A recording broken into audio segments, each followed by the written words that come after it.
Nithyanandam Paramasukhadam Kevalam Jnanamurtim Dvandvatitam Gagana Sadrisham Tattvamasyaadilaksham Ekam Nityam Vimalamachalam Sarvadi Sakshi Bhutam Bhavatitam Trigunarahitam Satgurum Tam Namami.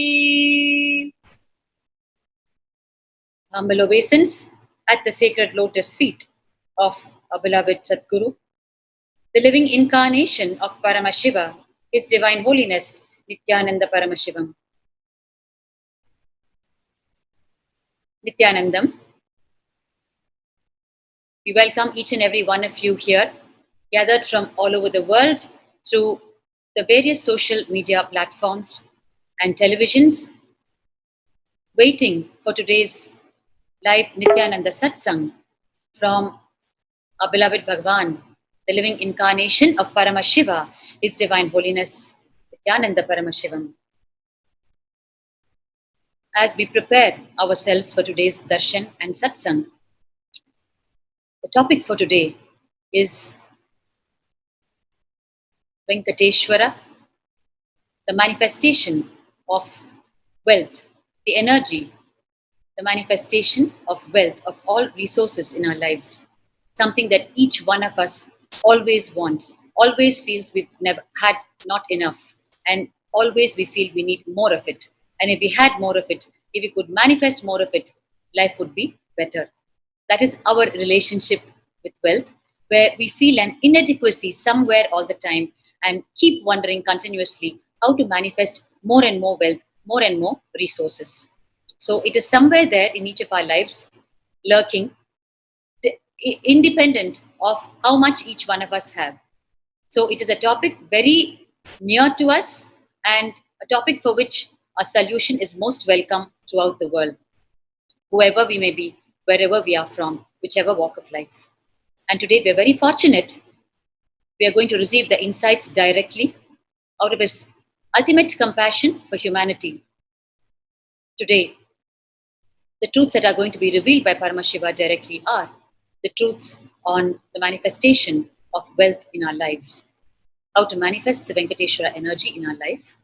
And today, we are on the 11th day of the Paramashivoham Level 2 program, which is happening in multiple batches pertaining to multiple time zones in the world. And the participants of the program are undergoing a complete transformation and a complete shedding of their current identity and jumping to a completely higher and different frequency of existence itself. And in the intense process of having their superconscious breakthrough. Today's topic is Venkateshwara,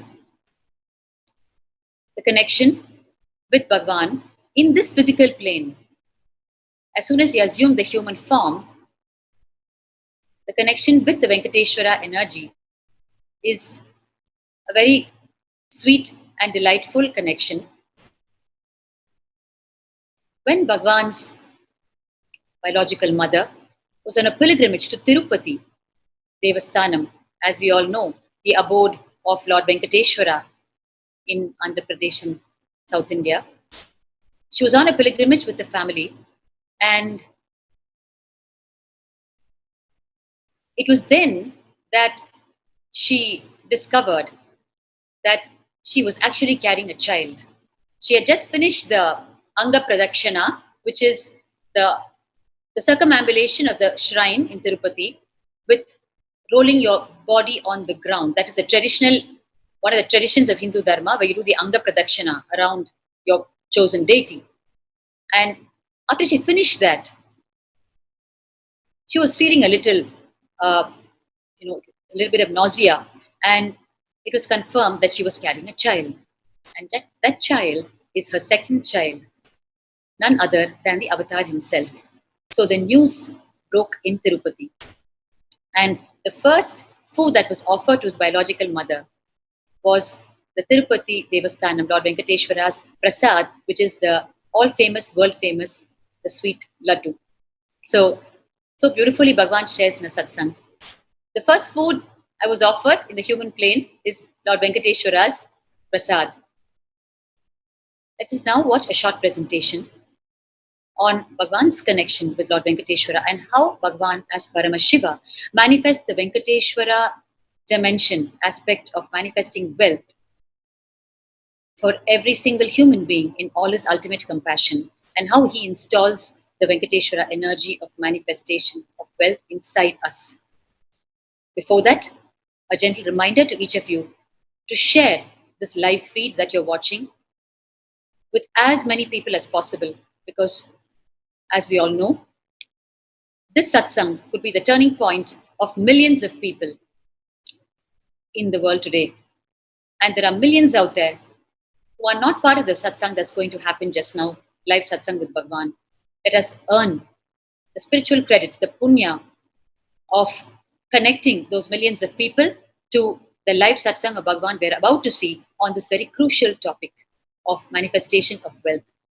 For the outer world, we all do need wealth, but not in the way we know it currently, and not with so much of stress and strain and load and hardship.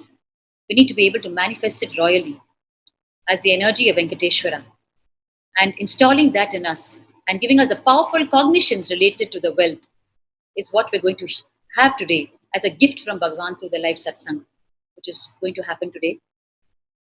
So please take a few minutes off now and share this live feed that you're watching, and ensure all the people who are near and dear to you and the people who are not known to you but who you can connect to through the social media platforms, you connect them to the live feed now.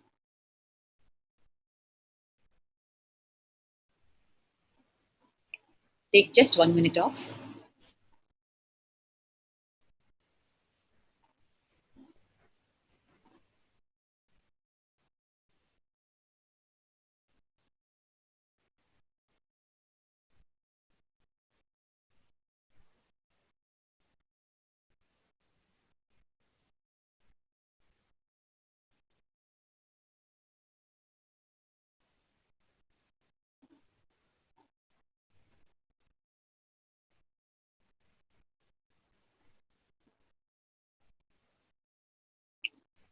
Yes, and please continue to share as you watch the further segments in this pre-satsang session, and continue to connect as many people as possible. Let us now watch a short presentation on Bhagwan's connection to Lord Venkateshwara, as we just discussed, and how he manifests wealth, how he has been manifesting it from day one.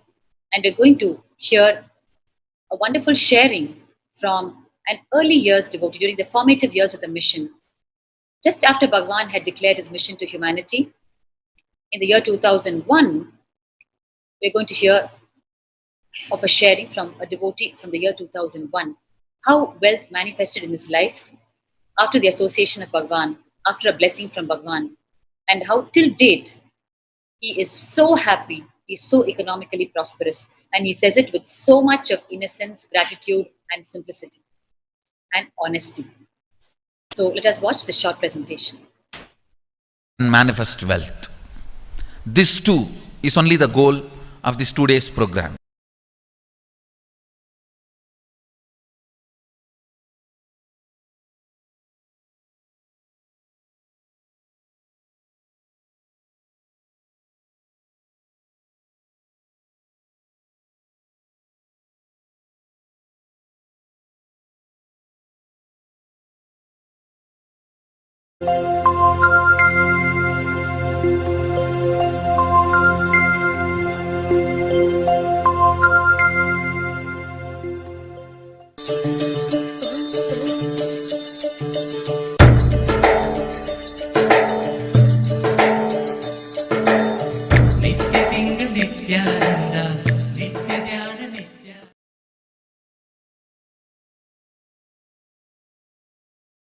Govind केशवा नित्य नारायण गोविंद माधवा नित्य नारायण गोविंद केशवा नित्य नारायण गोविंद माधवा नित्य Narayan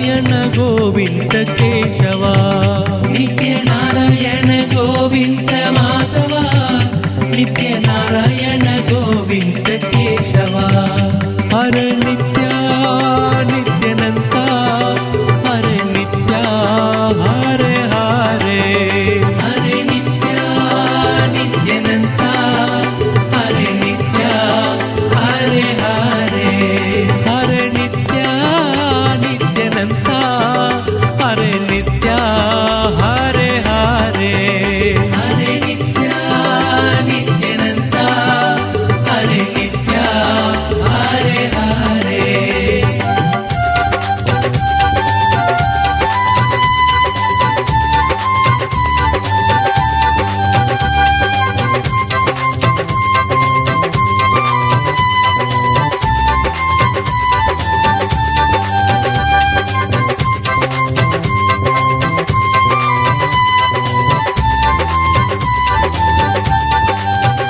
Nityanarayana Govinda Madhava, Nityanarayana Govinda Keshava, Nityanarayana Govinda Madhava, Nityanarayana Govinda Keshava, Nityanarayana Govinda Madhava, Nityanarayana Govinda Keshava, Nityanarayana Govinda Madhava, Nityanarayana Govinda Keshava, Hare Nitya Nityananda, Hare Nitya Hare Hare, Hare Nitya Nityananda, Hare Nitya Hare Hare, Hare Nitya Nityananda, Hare Nitya Hare Hare, Hare Nitya Nityananda, Hare Nitya Hare Hare.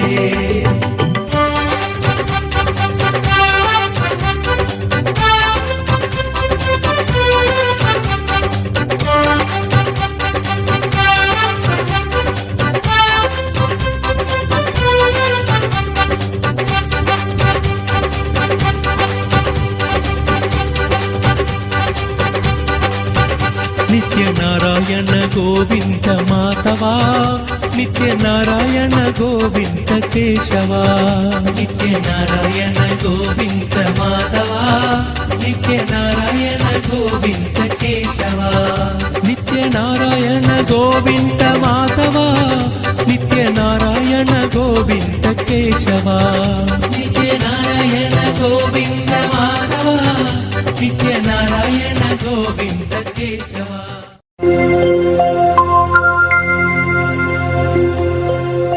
I can tell you a small story. First time, how I was introduced to money and started interacting with money. I still remember my 3rd birthday. My father has given me a Ganesha who actually ate food.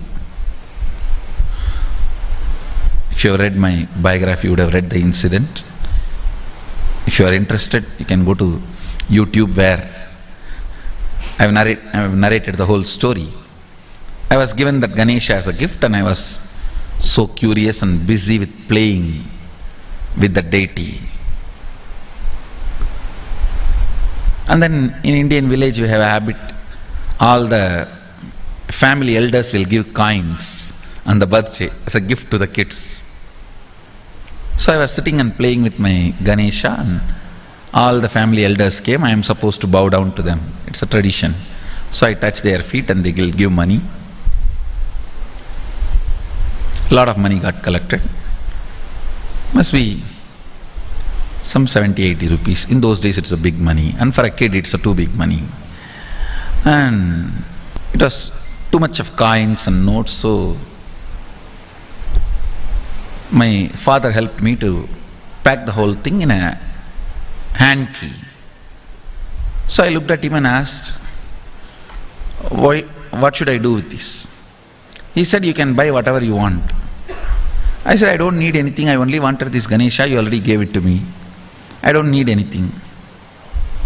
He said, then you can give it to anybody you want.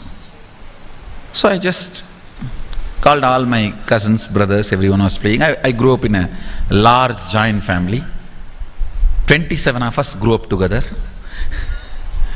So it's almost like a one school, small school. So all of them are playing. I called in my loud voice, "Hey, anybody wants come and take this money? I don't want it." So 4-5 kids were running, and my elder brother ran fast and took the whole thing, whole hand key. My father told me to tell my elder brother to share everyone, to share with all. I said, I have decided I don't want. And I said, whoever wants, take it. So he took it. How can I interfere in this after that? It's up to him.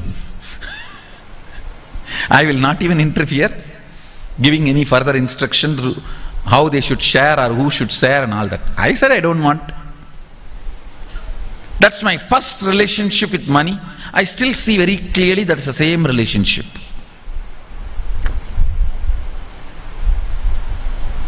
Still I don't touch money. I don't handle. Never felt the need. Anyhow, I am not saying this should be your pattern or this should be your... I am just giving you an example how I started relating with. So now dig out how you started relating with money. That was actually my completion with money. I touched first time money only to give dana. Still I am doing the same thing.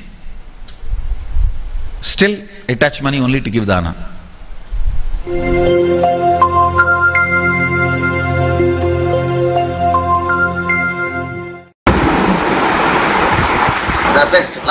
சொல்லுங்க. சாமிஜி வந்துங்க, நானும் மகேந்திர சாமி 2 பேரும் friend. அவர் இல்லாம நான் இல்லை, நான் இல்லாம அவர் இல்லை. என் பேரு வந்துங்க சூப்பர் ராஜுங்கிற சூப்பர் என் பேருங்க. என்னோடது வந்து அம்பிகா சைசிங்க ஓனருங்க. ரெண்டாவது வந்து சாமிஜி வந்து ரூம்ல ஒரு சாமி வந்து இருக்கிறாருன்னு என்னை கூப்பிட்டாருங்க. நான் வந்து சாமிஜி பார்க்கறதுக்கு அங்கே ரூமுக்கு போனேன்.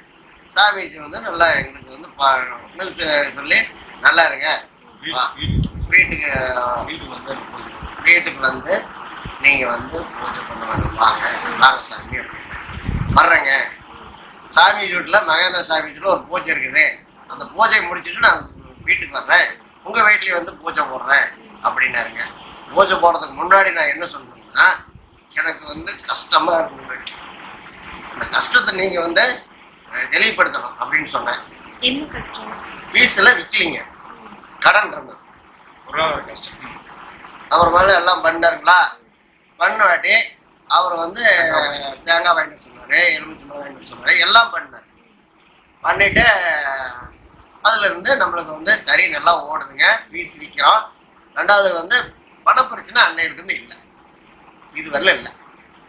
அவன் சாமிஜி நான் அடிக்கடி போய் பார்க்க, சாமிஜி என்னை வந்து என்னைக்கும் ஞாபகம் வச்சுருப்பாருங்க. ரெண்டாவது வந்து சாமிஜி நாங்கள்லாம் வந்து சபரிமலை போவோம், போயிட்டு வந்துட்டு சாமிஜி ரூமில் போய் நாங்கள் இருப்போன்னே சாமிஜி நல்லா அறிகுறிலாம் சொல்லுவார். சாமின்னா எங்களுக்கு வந்து கடவுளே அவராக தான் இருந்தார், புரியுதுங்களா? நாங்கள் வந்து என்றைக்குமே வந்து இன்னைக்கு வரையணும், ஆனால் சாமிஜி நாங்கள் வந்து நினைக்காம இருக்கணும். சாமிஜி டிவியில் ஓடிட்டு இருக்குங்க, அந்த டிவியை நான் வந்து அது முழுசும் பார்ப்பேன். அவர் சேலம் மீன் இது போட்டிருந்தாலும் கூப்பிடுவாருங்க, அங்கே போவோம், சேலம் போவோம்.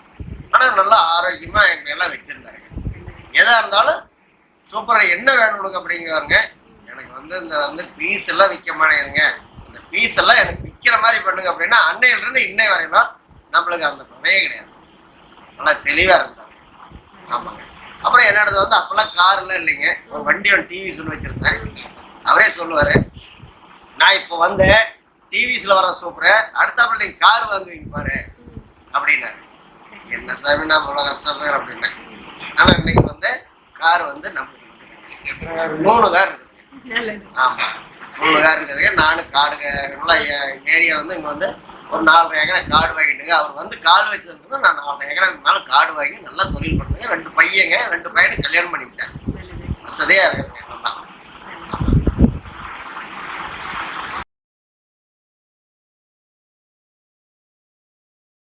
Yes. That was way back in 2001 when Bhagwan was in Tirchangur for a period of 9 months before establishing the first temple in Avatipalayam, in Tirchengur itself. How beautifully and how honestly and how innocently we just heard Raji Ayya sharing. He's locally called Super in Tirchengur. Everyone knows him only by his nickname Super. And as soon as Bhagwan went to his home and did the Lakshmi Puja, he says, it was just no looking back for me. My life has been filled with wealth, and till date, like you just heard him say, he says, I had 3 cars, and I bought 4.5 acres of land as soon as Swamiji blessed me, and both my sons are happily married, and I'm so well-to-do now. It is so rare to even hear people talk about their economic status with such a fulfillment and such honesty, without hearing any feeling of wanting or shortcoming in them. That is the whole beauty of Raja Ayya, Super Ayya sharing.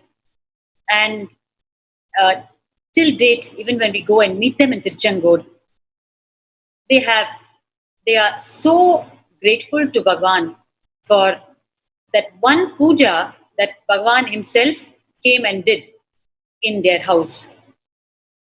And in those days, Bhagwan was just by himself with no money or no means, and person by person, he established contact with, he added to their life, he gave them life itself, either through physical healing or mental healing or spiritual upliftment, or as we just saw, economic upliftment. In so many dimensions, he worked hard and contributed to each and every individual who came around his breathing space.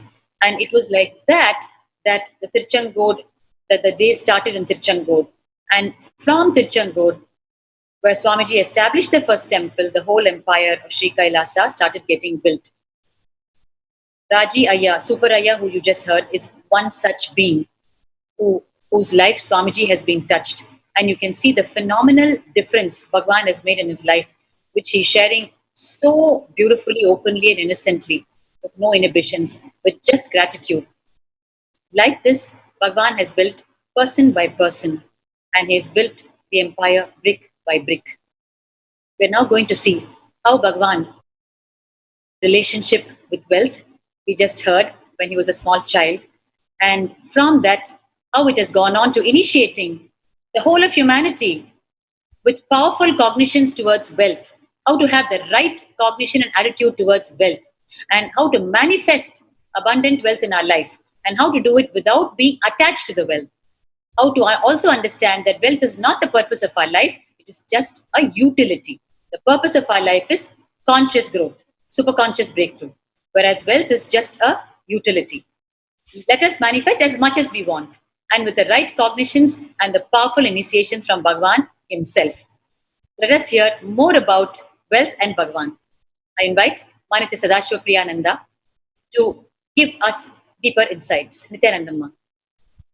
Nithyanandamma, and thank you to all the viewers for giving me this opportunity to be able to share the details, the beautiful stories from the life of His Divine Holiness Swamiji. As we just heard in the video, the first instance where Swamiji had interacted with wealth itself was a story, was a relation with utmost completion.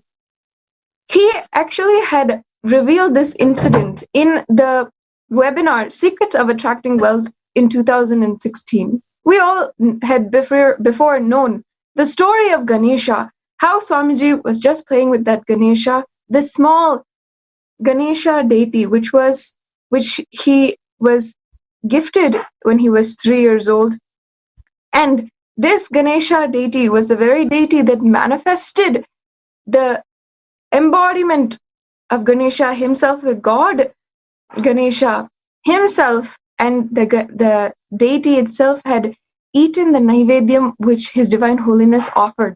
At such a small age, it was the devotion for Ganesha, the practice of puja and sincerity, tapas, that was what was important for His Divine Holiness, it was never wealth or any kind of materialistic gains.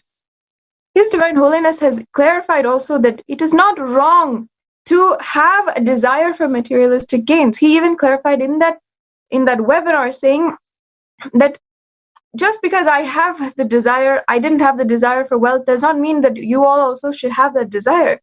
He says that the baseline of having complete completion with wealth, with never being bothered about it, never being burdened about this idea of wealth, that is the foundation of our relationship with wealth. He describes that the very beginning, when he had this beautiful relationship with wealth, and he was never bothered by attaining wealth and collecting wealth, and he was also never bothered when he gave up that wealth as also. That same cognition, that same relationship with wealth is how he deals with wealth now also. Immensely today, that is how this completion with wealth has manifested for so much of abundance with Sri Kailasa, manifesting Sri Kailasa for all of us sannyasis, for the whole 2 billion Hindus all over the world. That same abundance and that same completion, which he exemplified as such a young avatar, now manifests and now is felt by 2 billion Hindus all over the world. It is teaching us the importance of completion with wealth. The Paramashivam participants and all of the viewers who are watching today must also internalize the importance of completion with wealth, making us realize, making us do the analysis of our own lives. What is that first relationship? What is that first incident with wealth that you might have? For all of us, it might be a very painful incident which has happened in our lives, where we remember the burden of wealth, a burden being associated with wealth.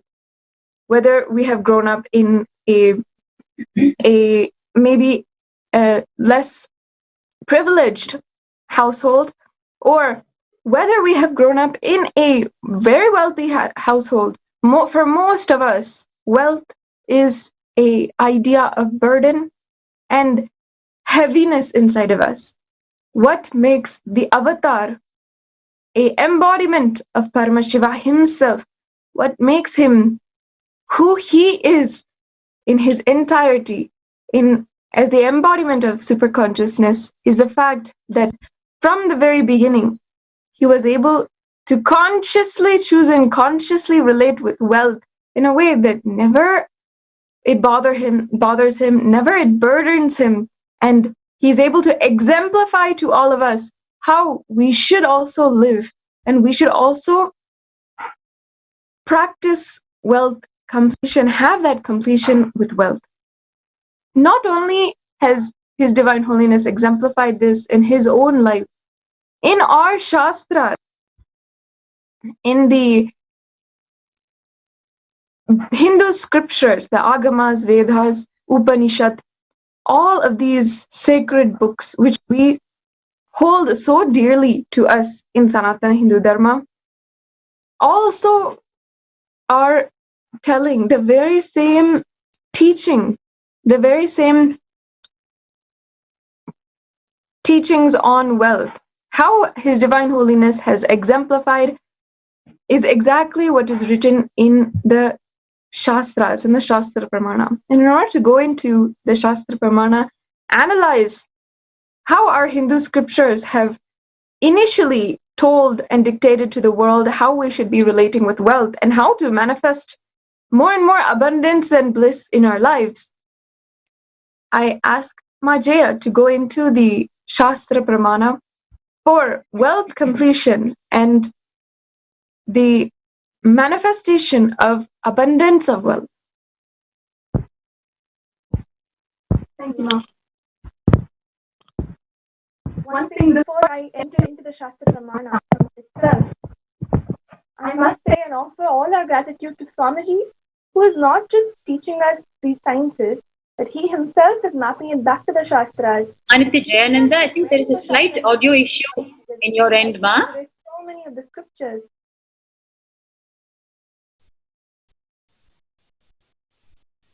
Yes, you're not too audible.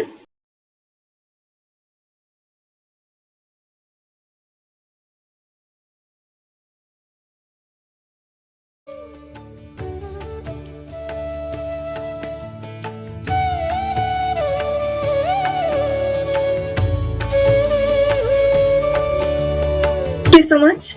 And before I have the privilege of leading you all, presenting to you the sacred Shastra Pramanas, which teach us about the powerful cognitions about wealth, I must mention and offer all my gratitude to Swamiji, Bhagavan himself, who is not only teaching us the sciences, but mapping it back to the Shastras, showing it to us from where these sciences have been revealed in our Agamas, in our Upanishads.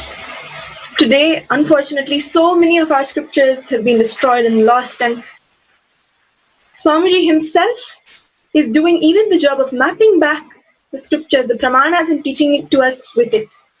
So, from one of the satsangs where Swamiji himself reveals to us about the Ishavasya Upanishad, the very first verse, I would like to chant the verse first and then translate and explain to you. Om Ishavasya sarvam yatkincha jagatyam jagat tena tyaktena bhunjita mahkritakasya svidhanam.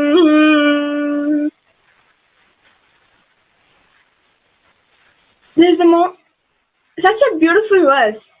Swamiji says within just 2 lines, the rishis, the munis have already given us the whole essence of enlightenment. The first line, I will read out the translation first, which says, by the consciousness, all this is filled, whatever moving thing there is in the ever-moving world. With this renounced, you may enjoy, covet not the wealth of anyone at all. In the first line, like Ma Bhaktika Swami was saying, the first thing that they set is the context. The context and the purpose of life is not wealth by itself. The rishis and munis set the context for our life that everything, all pervading, is consciousness. And then they give us the ultimate truth, the change which is established in change. Everything that we are witnessing, when we understand that it is change, it is going to change, and that change is established in change. When we internalize this and cognize this, that fear that we have about our lives, that insecurity about our lives, will just melt down when we realize everything is consciousness, everything is happening from a higher intelligence, everything is auspicious. This is going to change, and even that change is established in change. Swamiji very beautifully says, and like Masada Shukri also was saying, it is not wrong to have the desire, to have the greed for wealth. But Swamiji says, just do not have the fear.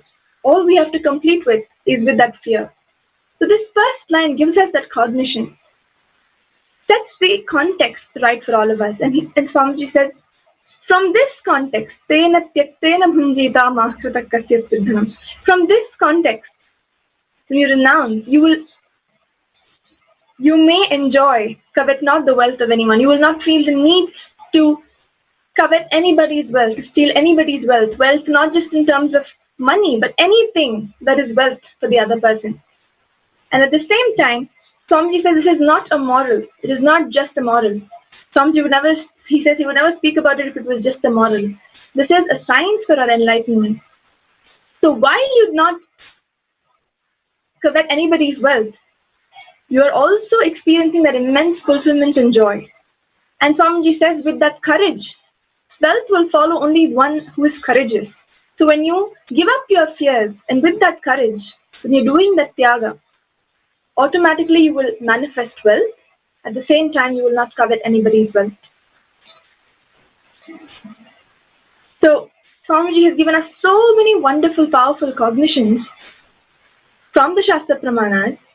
And what is so beautiful is this, when we see so many people out there experiencing this as a reality for them, when it becomes their Sakshi Pramana, when it becomes their Pratyaksha Pramana, it is so beautiful to see how people, with Swamiji's blessings, after Swamiji's sessions on wealth, they come back and tell us as to how much they have been successful in acquiring wealth and how this wealth is not binding them anymore, and how whatever we hear in satsang is actually manifested as their experience. So to take us more into some more about the Sakshi Pramana, about the experiences of people, so that we understand that this is not just dry science or just there in the Shastras. Swamiji makes it understandable, available for all of us, and makes it a practical experience in today's world, in today's scenario. So for this, I invite Mahatma Swami to take us through and make us understand the Sakshi Pramana of these truths on wealth.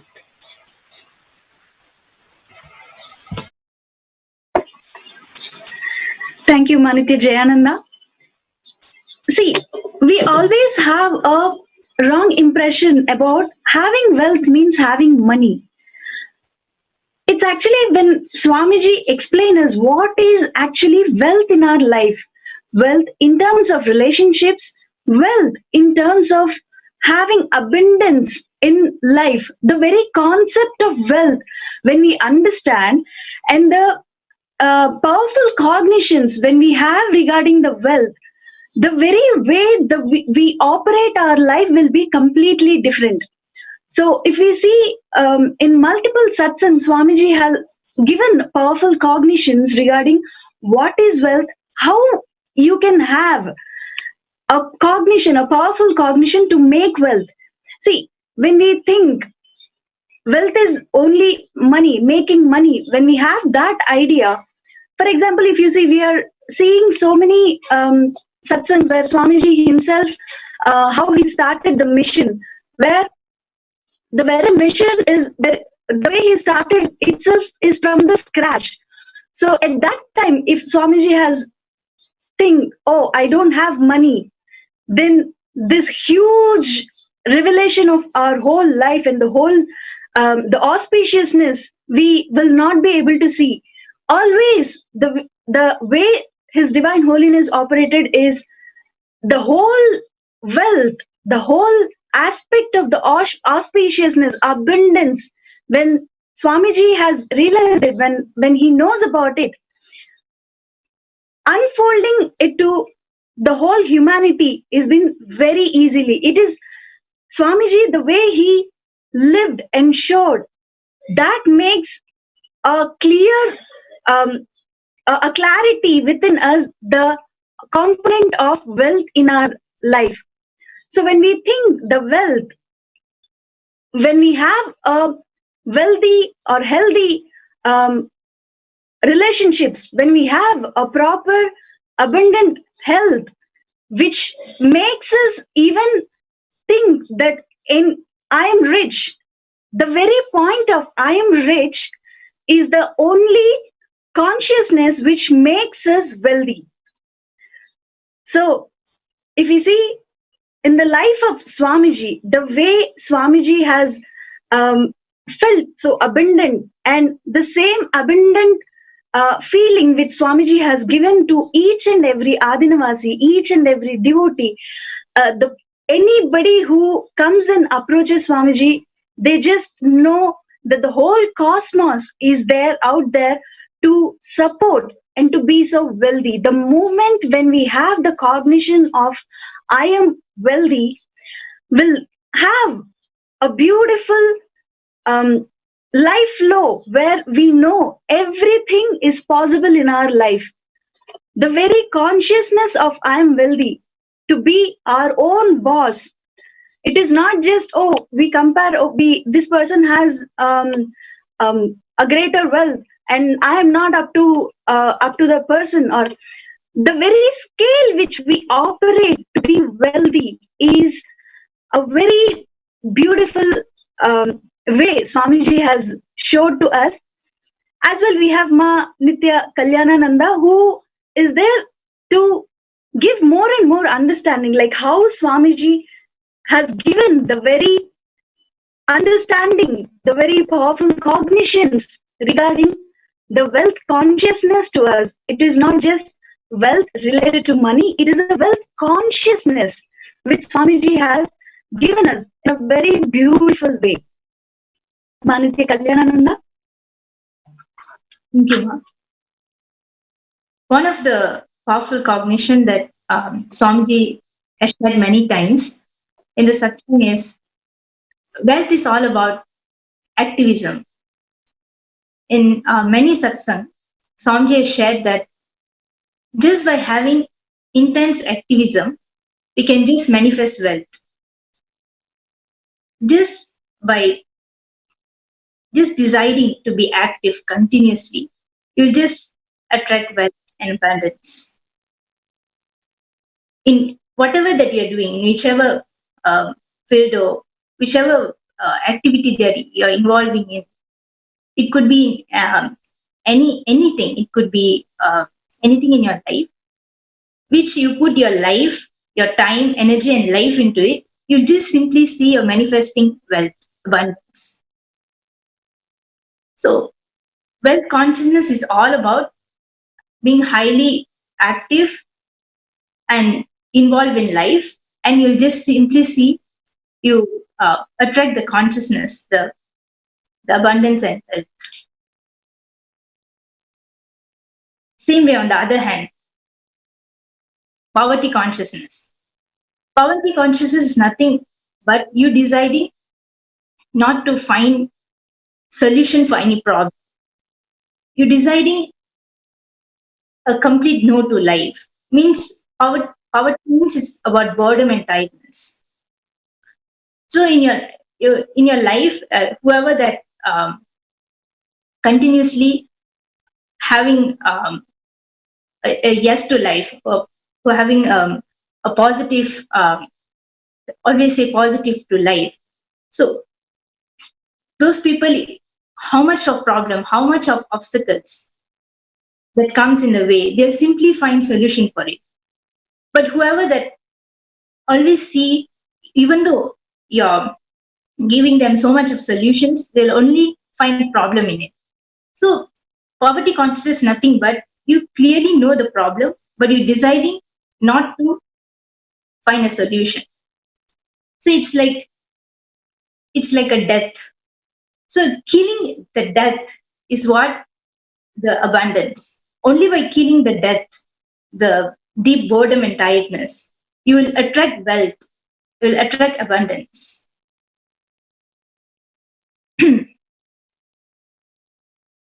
If you see Swamiji's life itself, from the day he started the Sangha, for the last 20 years, every single day he'll be coming in the morning satsang and he'll be continuously speaking the same thing. Maybe 1,000 times he would have spoken about the completion, he was spoken about the unclutching. But every single day he'll be full of enthusiasm. It's like when you listen to it, you'll feel like you're listening for the very first time. It's like it will be full of life. You can see so much of life, and every single day you'll be see different things adding to it. It's not like the same thing, but it always will be added. And that is what, not getting tired. And even though for the last 20 years we'll be speaking the same thing, but so much of activism will be there. And not only that, when it comes to giving darshan, the same way, maybe there will be like 10,000 people will be waiting for the darshan.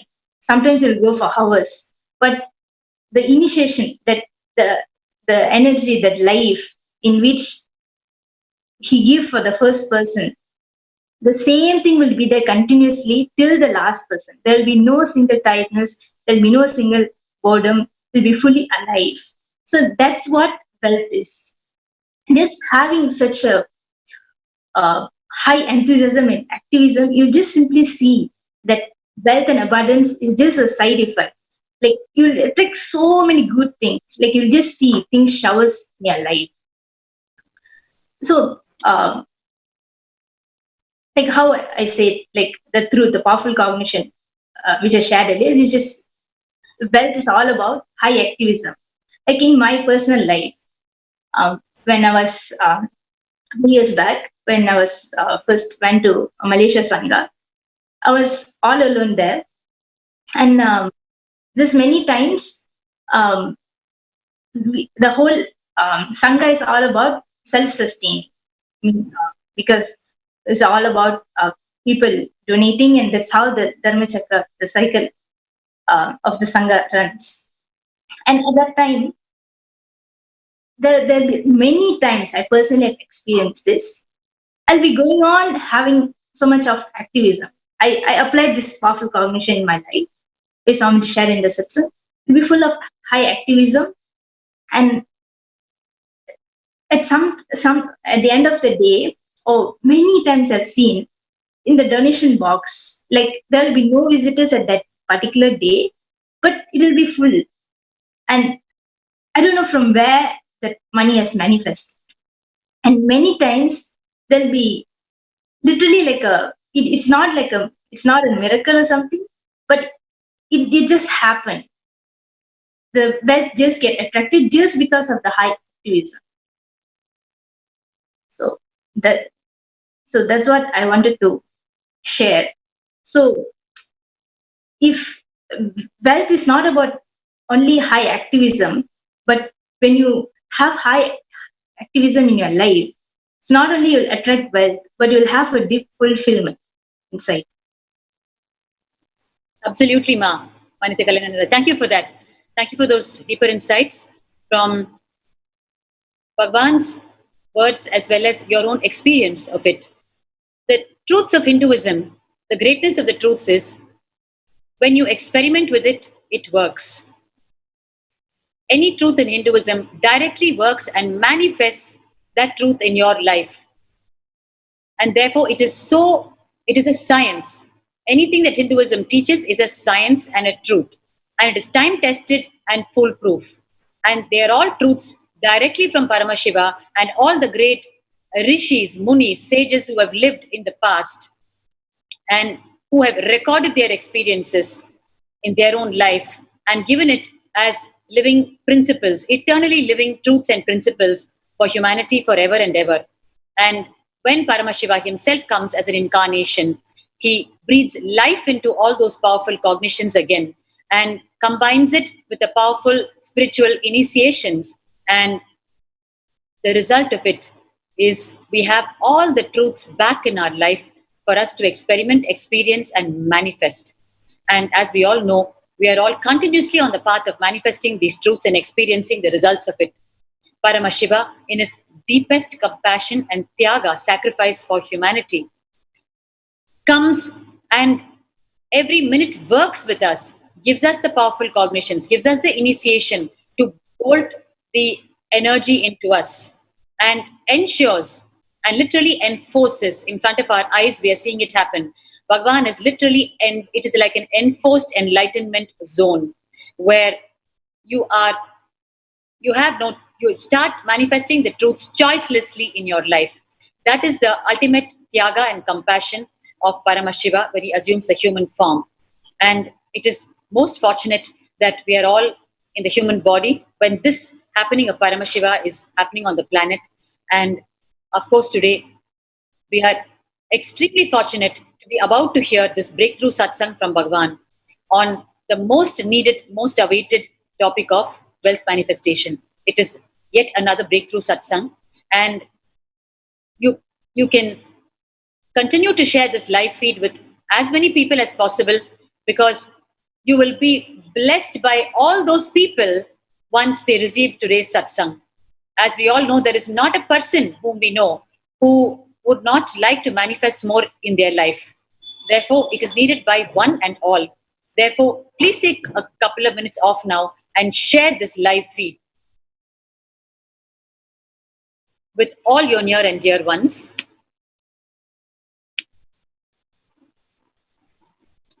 You can go to the Facebook page, Facebook profile HDH Nithyananda Paramashivam, and share the live feed that you're watching now.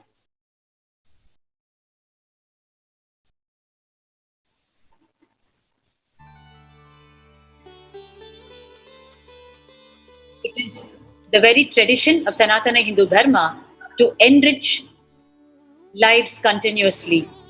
The rishis, the great rishis, never kept the truths to themselves. The moment they experienced it, the moment they know it works, the moment they expressed it in their life, their first job was to enrich the lives of people with it. Let us take a couple of minutes off, and as many people connect to this live feed today and receive the initiation and the powerful cognitions about wealth manifestation directly from Bhagavan. It is the greatest favor we can do to humanity, sitting in the comfort of our own house and sofa, and just with a click of the mouse, facilitating this breakthrough for millions of people. Let us do that much right now. And the benefit for us for having connected so many millions of people to today's satsang will be immense in our own life. We are the ones who are going to get the benefit. It is a complete win-win situation. Anything to do with the avatar, with Bhagavan, is a win-win situation.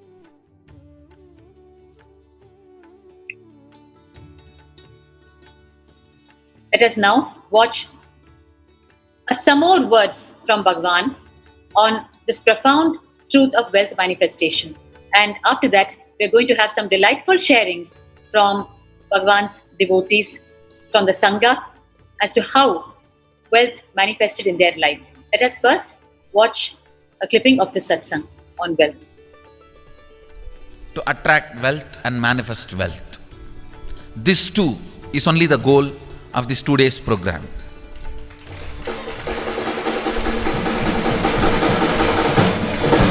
And I commit with you, I'll do it. Whether you are in Bengaluru Adinam, physically in front of me, or all over the world,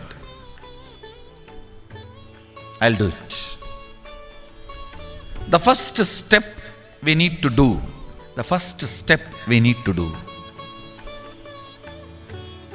looking back,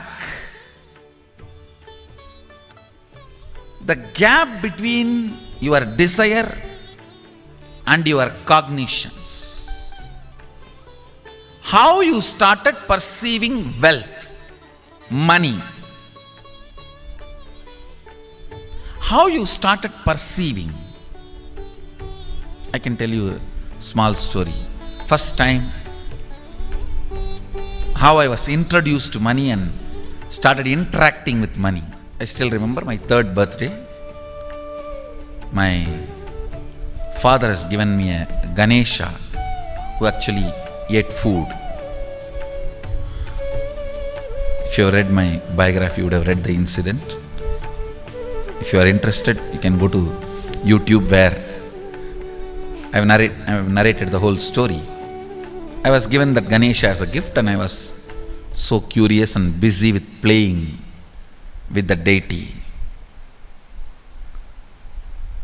And then in Indian village we have a habit, all the family elders will give coins on the birthday as a gift to the kids.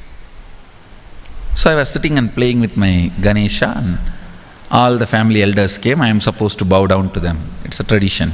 So I touch their feet and they will give money. A lot of money got collected.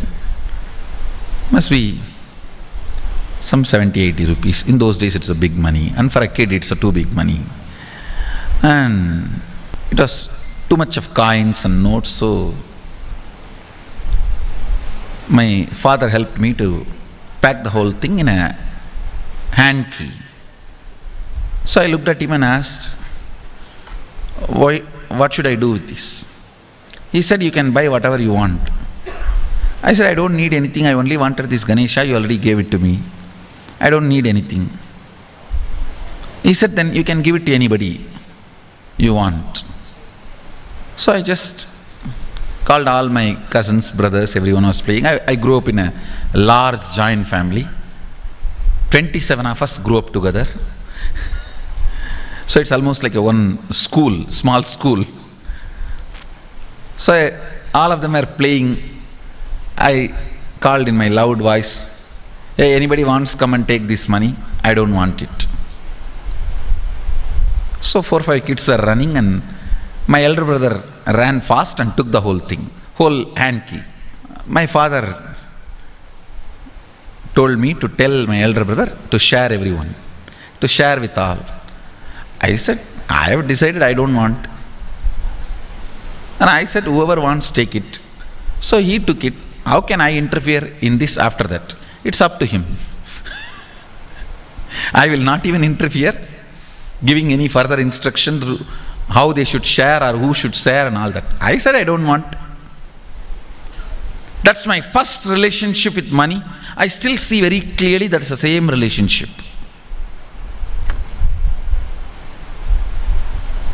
Still I don't touch money. I don't handle. Never felt the need. Anyhow, I am not saying this should be your pattern or this should be your... I am just giving you an example how I started relating with.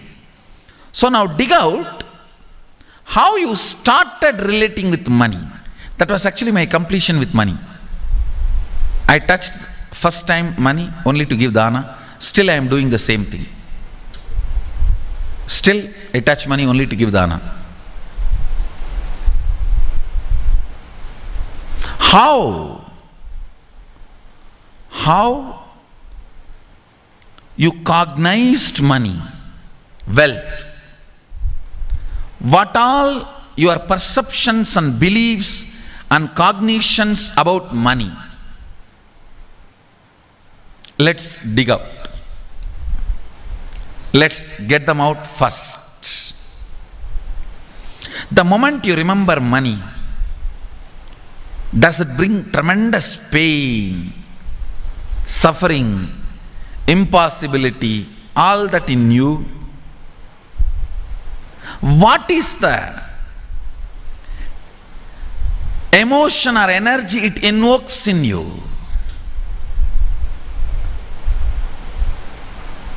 So put your pen to paper and just keep writing whatever comes to your mind. If you feel tortured, irritated, the moment you think of money, whatever you think, money is difficult, money is impossible, money is, unless you cheat you can't get the money, even if you cheat it, somebody will cheat from you. So much goes on inside you about money. Your incompletions with money. Just spend few minutes and let's dig out all the incompletions, mental patterns we have, perceptions, beliefs and cognitions we have about money. Listen, the first step we need to do now, cleaning up, completing these mental thought patterns, the incompletion patterns related to wealth, and stopping them from recurring. Please understand. Biggest problem is when you do not recognize something as a pattern, it continues to exist in you and recur. Please understand. Recurring, for example, today you remember, yes, I have a lot of incompletions and patterns. Incompletion means, let me define.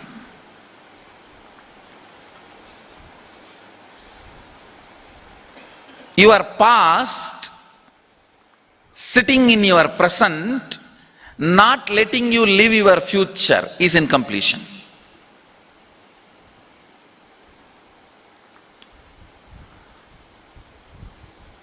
It has no logic. Because you lost love of somebody, you decide never to love again. It has no logic.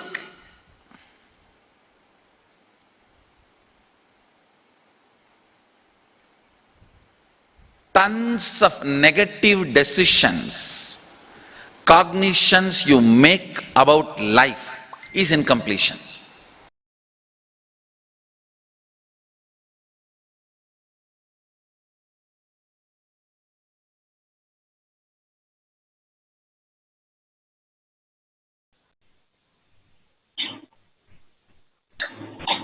Yes, every word of Bhagwan is an initiation.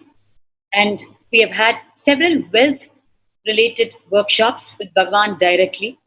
And people have had an entire cognitive shift inside of them to do with wealth, where they've moved from having a wealth as a load on them, hanging heavily, to their whole attitude towards wealth changing, so that wealth itself becomes such a light and beautiful subject which they feel they can just manifest in their life, and then they see they're loaded with wealth.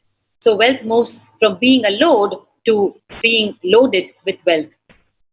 We have today with us one of the devotees of Bhagwan, Dr. Shanti from Bangalore, who is now going to share her experiences about the topic of wealth with Bhagwan, her experience of wealth itself, what transformation it underwent after having Bhagwan in her life. Nithyanandamma, Dr. Shanti, welcome. Wonderful to have you here this morning. And all of us are eager to hear you share about this most wanted topic of humanity today, as we are poised to receive the breakthrough satsang from Bhagwan on wealth itself today. You're seeing the scroll happening on the Nithyananda TV screen, where the announcement is happening on the live satsang. And once again, we invite all the viewers to share this live feed so that you invite as many thousands and lakhs of people to tune into this channel and wait and receive the live satsang from Bhagwan on wealth, the breakthrough satsang for today. So Dr. Shanti, welcome, Ma, and do share with our viewers your experiences with wealth after association of Bhagwan in your life. Nithyanandam. Nithyanandam, Ma. Thank you so much, Ma. Thank you, Swamiji and Sangha, for this amazing opportunity. I accept this opportunity with deep gratitude and joy and bliss to share whatever Swamiji has showered in my life, abundantly continuing to shower from the time I have been associated with him. I am a practicing obstetrician and gynecologist from Bangalore. For the past 30 years, I have been practicing in Bangalore, and I graduated from Government Medical College, Mysore, both undergraduation and post-graduation. Swamiji has filled, showered, manifested abundance in multiple aspects in my life. I have been blessed to be part of many programs, including the 3 months Nithyananda Yogam at Bididi, Kailasa Yatra, Kumbh Mela, and multiple inner awakenings, including the latest Oneness with the Avatar during first week of March, and also Paramashivam 2, the first batch. He's been continuously fulfilling my being and all aspects of my life. Initially, when I was part of the wealth completion process, when he started and made us find out the root association, the first association we all had with wealth, when we were digging out, I realized that one of the cognitions I had with wealth was, wealth is not good. It makes human beings very egoistic, and it makes us cruel, distances us from people. So we should not have wealth. That was the cognition, the root experience, the root incident with which I had. This was the inference I had drawn as a child, because I had seen my mother being turned away from close relatives when she went to, with whom she grew, her mama's family. she was turned away when she went for help.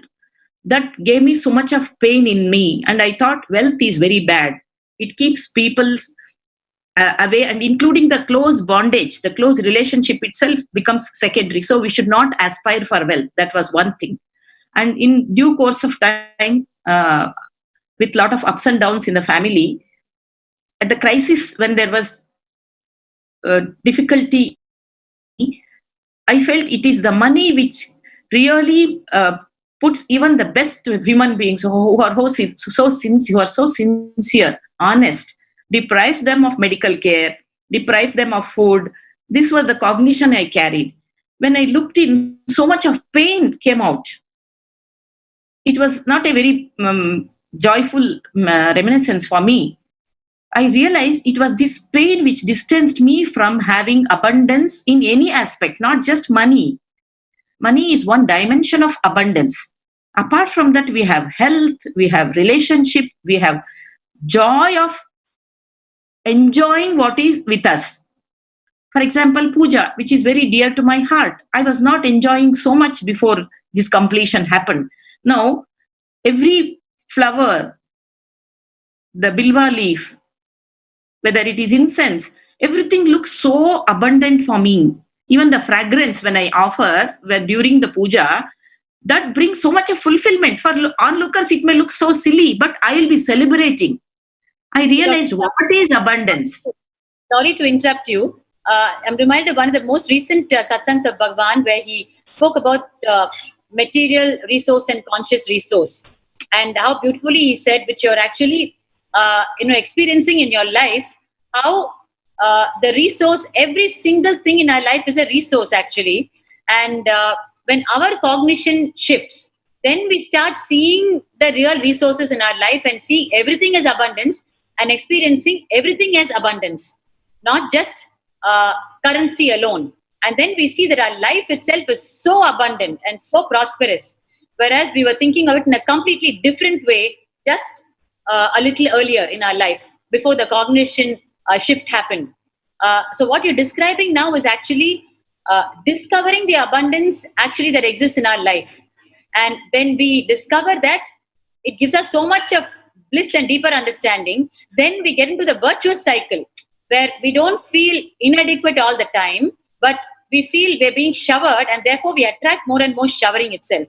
So we move from really the vicious cycle to the virtuous cycle, where we start accumulating, we start joyfully tuning in to Paramashiva's plan of showering for us, which is always there, but we blocked it somehow or the other with our inadequate and wrong cognitions, like how you shared. When you were a child, how you caught on to this wrong cognition. And till date, you did not know that was the culprit sitting inside you, not allowing you to see the wealth and manifestation of wealth in your life. And once with Bhagwan's, that wealth workshop that you attended, you caught the culprit and threw it out, then the whole world opened up for you. So amazing, Dr. Shanti. Do carry on with your sharing. This is one aspect I was sharing, that how I feel abundant with day-to-day, living life. It may look very mundane and very simple and small. Nothing out is seen, obviously. But even my pet, sometimes the way she relates with me, when I go on morning, she jumps and then sits with me during initiation, during the PMS2. I was so excited. I was so fulfilled. And when people just the way they say thanks, it is not even expectation. And the way they relate, when I make a call, how many people respond? It makes me feel so rich inside. It's not ego. I'm seeing whether it is ego or it is abundance. It's a feeling of abundance. I feel the home temple which is happening in this place, even during this closed down and not available basic things, we are getting abundant flowers for the deities without fail. The sevas are going on with minimum handful of people who can just come to the center uninterruptedly. And I feel there is no dearth for the need that we have in our life. It is showered just by the thought. Not even, prayer or sitting and doing some practice, nothing. Even the wealth, whenever the need arises, there may not be at the point of time when I started, but within few hours, the wealth manifests, whether it is in terms of the travel arrangements, whether in terms of people who are around me, or the things, the materials that are required in my day-to-day life, be it in cooking, be it in my profession, be it in my relationship with family and friends and the huge family which has gathered around me in my life. It goes on expanding and expanding, and I only feel abundant inside. And the challenges that we are facing day to day during this COVID-19, it's not, which heavies down all others, including many of my friends I'm talking to, but not that I'm insensitive. I don't feel heavy inside. I only feel there is a solution for it, and I'm able to move through easily without much struggle. So the availability of solutions in life at all times is also abundance. This is what I realized as I'm sharing with every one of you. Even recently, during the Paramashivam manifestation, when we were, sitting and contemplating on the Tyaga, what Bhagavan has done. And yesterday, on 14th April, Tamil New Year, Ma Bhaktika Swami was saying how the first Tiruchengood Adinam started and how Bhagavan is sitting. I did not observe the different colors, 3 pieces he was wearing. But when Bhaktika Swami said, my eyes welled up. But the grandeur with which he is sitting, the body language, the love for the people who are, receiving his blessing, and it is so abundant. It is not about the material. It is a feeling inside. He is complete. He is showering the whole universe. But we can also receive that every walk of life, every moment he lived, it is for all of us to enjoy, receive, and apply in our day-to-day life. It is not about the surroundings, and it is not our cognition shifting makes everything happen in different walks of life. As I said, even when I go to cook prasadam in the kitchen, how things manifest and makes me feel abundant. When we offer prasadam, multiple items in the plate, and I go to the home temple and offer, I feel so fulfilled. It may be very small, for whoever it is, but I feel so fulfilled. It is that cognition I feel which has brought so much of abundance in me, in my life. And I am always grateful to Swamiji, my Bhagwan, my Guru, who has done so, he has brought so much of transformation in my life. Absolutely, Dr. Shanti, that was wonderful. You've just, even through your sharing, I'm sure the viewers have expanded their whole idea about wealth from just currency to seeing the abundance and manifesting abundance in your life in so many multiple dimensions, because that is really the energy of Venkateshwara. And today, as we are poised to receive the breakthrough satsang from Swamiji, post the COVID-19 virus, he's going to give the breakthrough satsang, how to manifest wealth after the situation, global situation that we are going through, which by the days of Paramashiva will soon end. And what next? We all need to start with it's going to be a fresh lease of life for each one of us in this world. Somehow this COVID-19 with all its catastrophe has brought the whole world together, and now there is a deeper listening out there for higher truths, and it is high time that globally we tune into the truths of Sanatana Hindu Dharma, and we're ultimately fortunate that Paramashiva is happening on the planet in the form of Bhagavan now to deliver to us these breakthrough truths now, when especially in the period post COVID-19 virus. So it is all really coming together in its own way, and it's high time that we start tuning into these truths. So while we are waiting for it, we thank you so much, Dr. Shanti, for sharing with us. And we are now moving on to the further sessions in this pre-satsang segment. So a reminder to the viewers to once again share this live feed. You're seeing the scroll in front of you. So please do continue to share so that as many people, because as we know, people are sitting in their own homes, not venturing outside because of the corona situation. So they cannot have a better opportunity in their life to tune in than to tune into Bhagavan's breakthrough satsang that's going to happen now. And that too on this most needed topic of manifestation of abundance and wealth in our life. And that too when we're about to enter into a new lease of life post-corona. Thank you, Ma. Thank you, Nithyananda. Thank you, Ma. Yes, you're seeing now in front of you the announcement of today's satsang, which is going to happen in just shortly now, in a few minutes. Live satsang with His Divine Holiness, Bhagavan Nithyananda Paramashivam. So please share this live feed. It is too critical. It is not just a nice to have or a luxury or an option. It is a bare necessity for each one.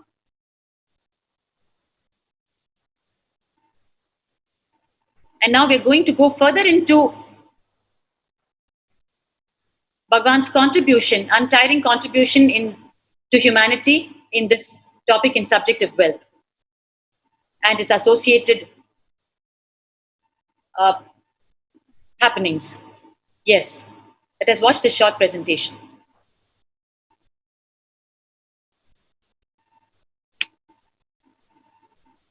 Sadashivasamarambam Shankaracharya-madhyamam Asmadacharya-paryantam Vande Guru-paramparam.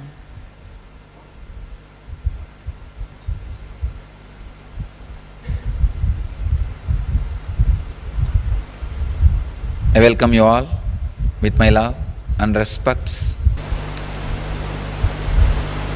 Today's subject for the satsang is wealth, creation and sustenance.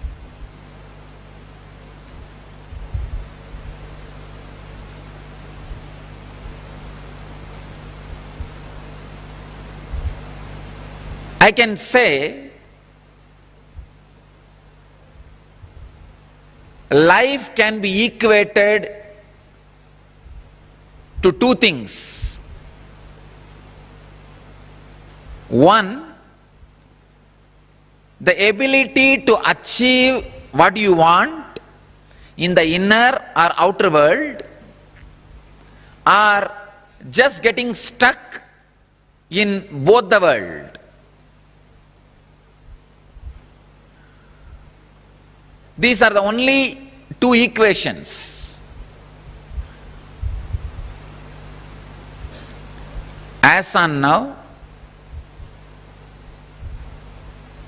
at least people who are sitting in front of me, I can say very clearly there is nobody who doesn't want wealth. Everybody wants it. But they do not increase the life in them to the level they want it.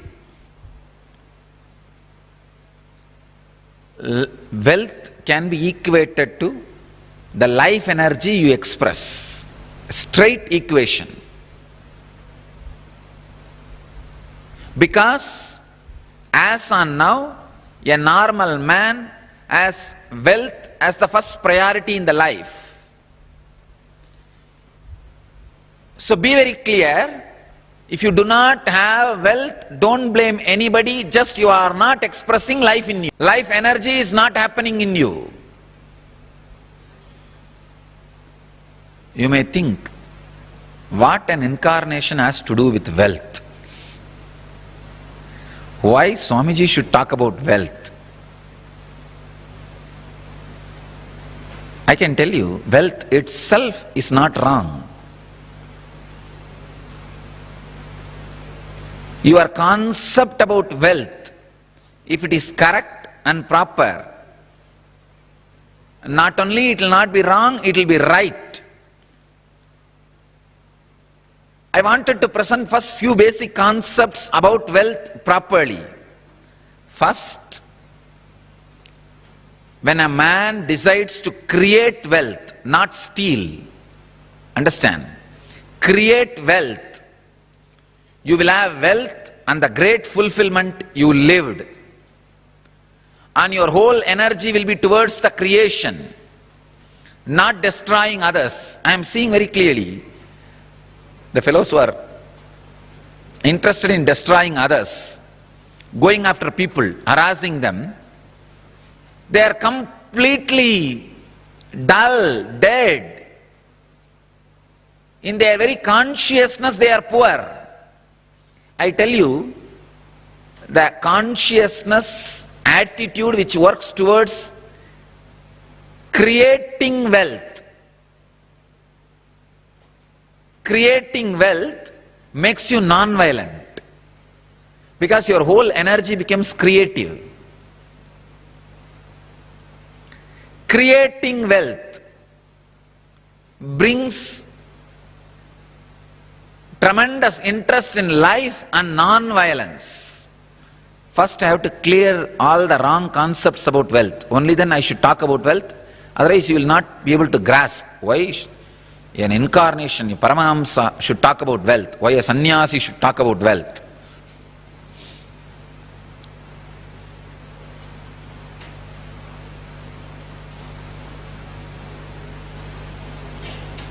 Only he can talk about wealth because he has gone beyond wealth.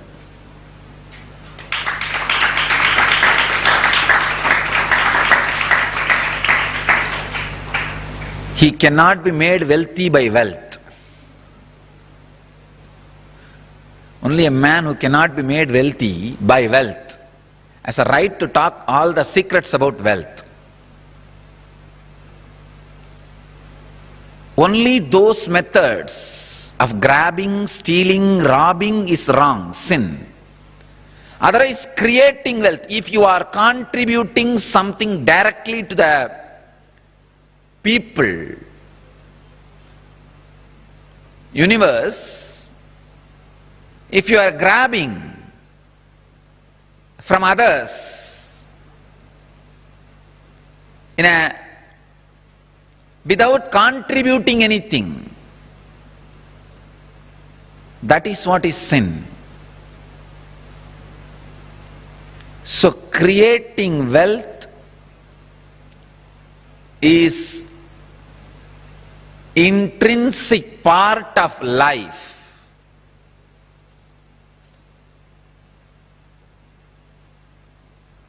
Krishna says very beautifully in Gita, Gahano karmano gatihi.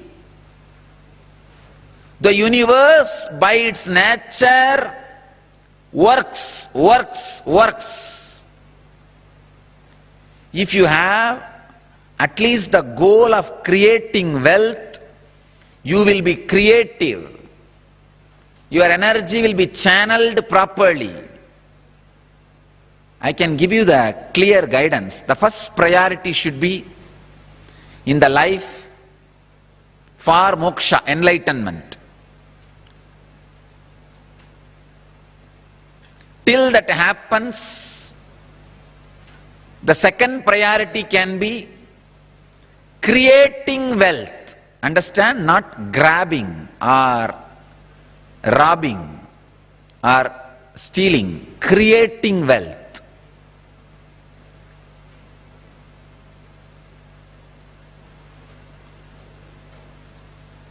Anything else is a third priority.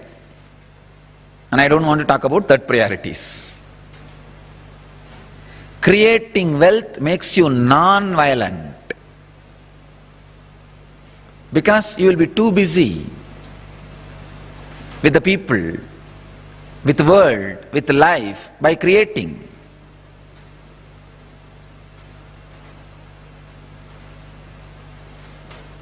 First, remove the guilt about wealth from your inner space. Second, understand the expression of life through you is equivalent to the wealth you create, not grab, you create. So the more and more life energy starts expressing through you, more and more you create.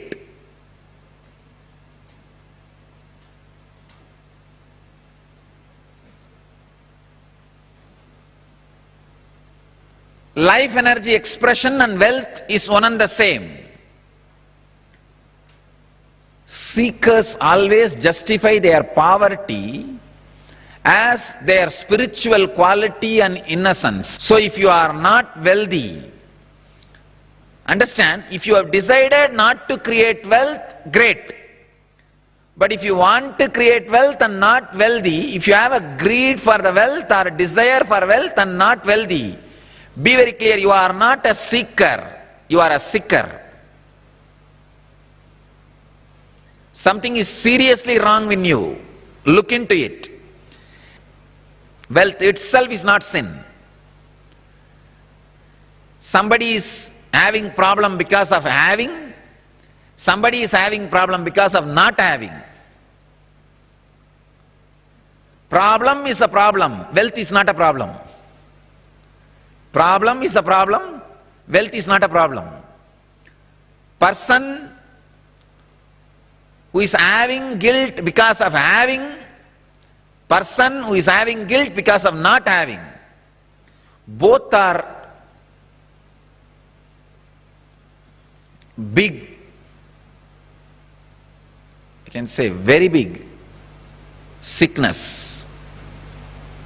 I have seen many of these rich men, because they carry a deep guilt imposed on them by society, even though they created their wealth very honestly, in a creative way, because of the guilt imposed by society on them, they live a very miserable life and go on drinking alcohol and trying to have high costly entertainments just to forget this guilt. Many times they come to me for their problems and in need of solution. When I analyze their inner space and life, there is no problem. Then why are they suffering? The only guilt which they are carrying, which is imposed on them by society. I tell them, come on, don't imbibe the guilt given to you by the fellows who are incapable. You do not cheat or grab or be dishonest. That's right. That's enough. But no need to carry a guilt on the wealth, about having wealth.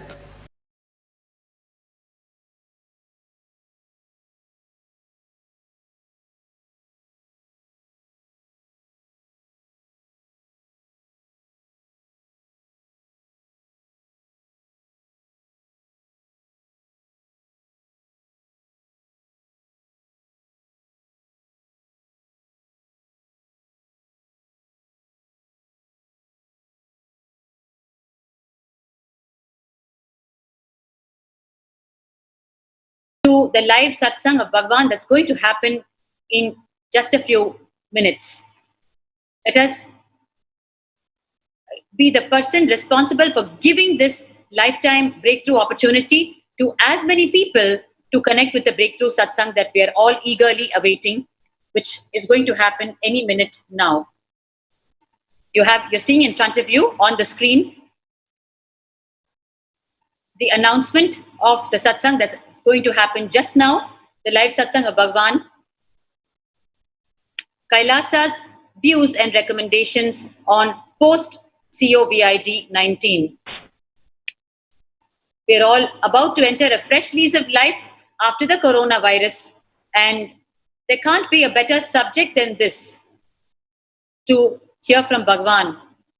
How to start off with the right foot this time, post-corona, and manifest abundance in our life. The straight truths from Kailasa on this topic from Bhagavan himself. Continue to share this live feed. Connect more and more people to Bhagavan. We will be seeing Bhagavan live in just a few minutes and receiving the breakthrough satsang on wealth. So as we're preparing ourselves for it, we have with us Manitya Kailasananda, our own sannyasi, who is going to share with all the viewers around the world her experience with Bhagavan's words on wealth and how she manifested wealth in her life and how she continues to manifest it in the lives of thousands around the world. She is a very popular sannyasi, especially amongst the Chinese population, and she carries Bhagavan's words in her heart and lives it every moment, and she is one of the most inspiring sannyasis in the order today. Vanitha Kailasananda, Nithyanandamma. Nithyanandam. Thank you, Ma Patika Swami. Thank you for giving me the opportunity to share my stories about wealth manifestation in this auspicious moment while everybody is waiting for Bhagwan's present. So, being a sannyasi, actually, people might wonder what wealth manifestation do you do? Your life is not about wealth. Well, actually, it is about intense wealth manifestation. Before I took sannyas, the wealth I manifested, that story, maybe part of you have heard. I just briefly tell you what happened before I took sannyas. The first big amount of money that came to my life happened because I broke my karma pattern, because I broke my fear pattern. So this is actually what Swamiji has constantly been teaching us. Wealth manifestation is less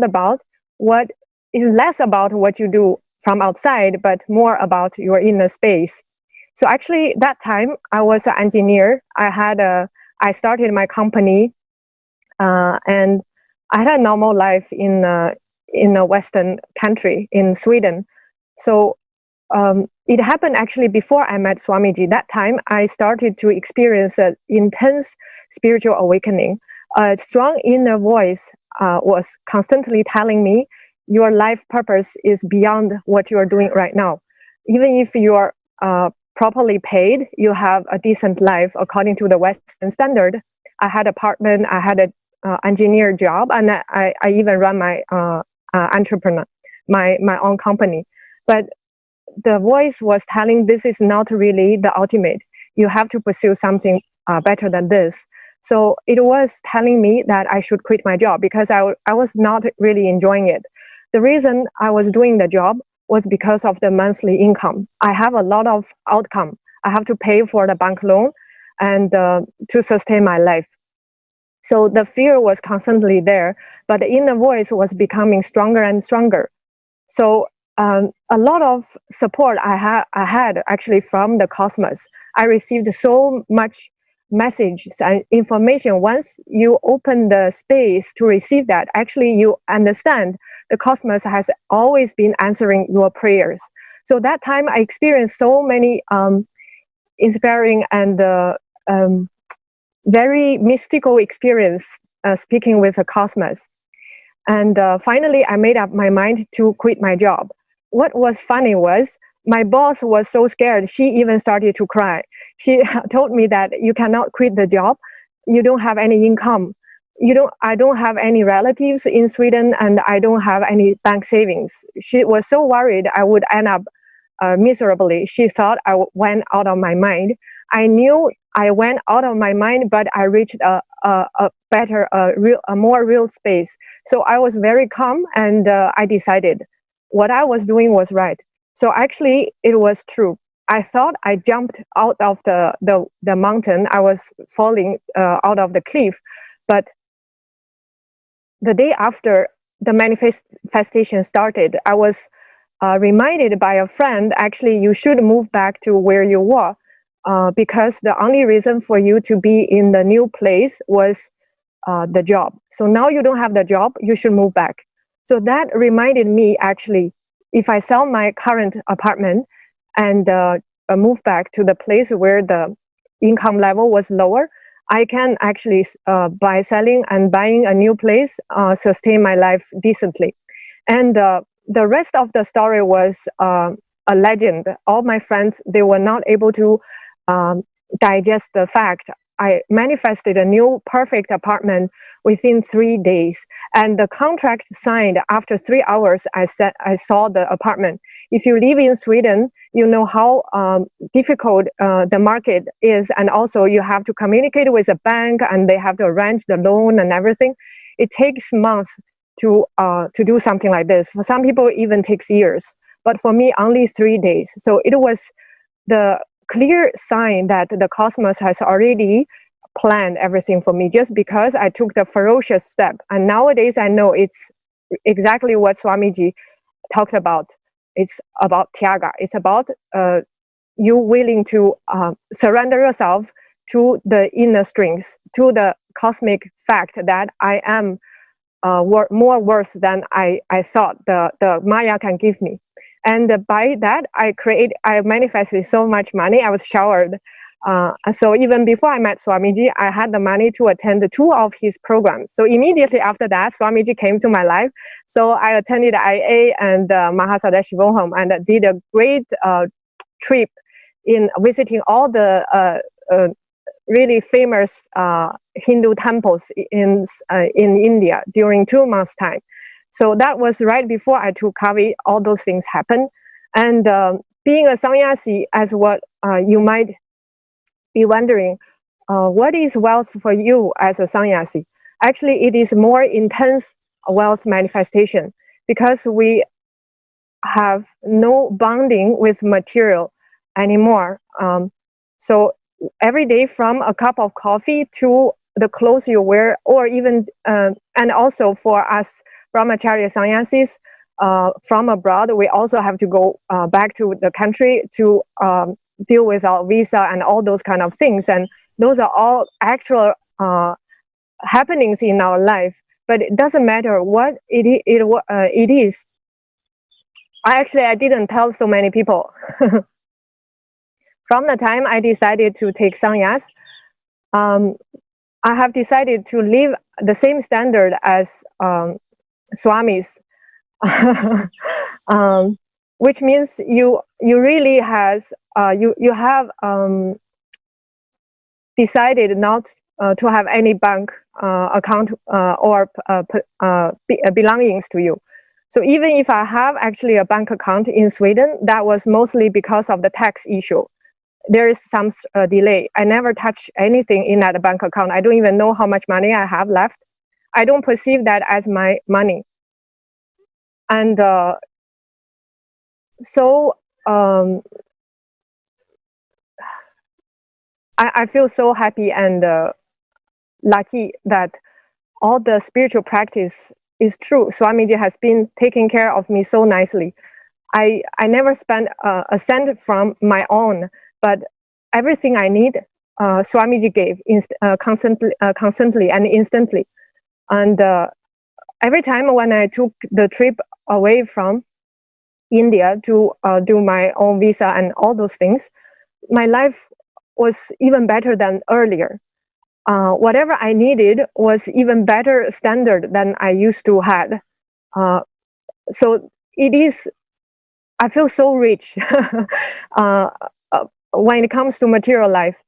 At the same time, being a sannyasi, now I've been in the Nithyananda Sangha Sampradaya for almost 3 years. I can tell how much transformation I experience. Life for me used to be stress, anxiety, fear, greed, and chase for something that you don't even know what that means for you. But now, every second I feel my life being wealthy, being meaningful, significant. From inside, I enjoy every second of my life.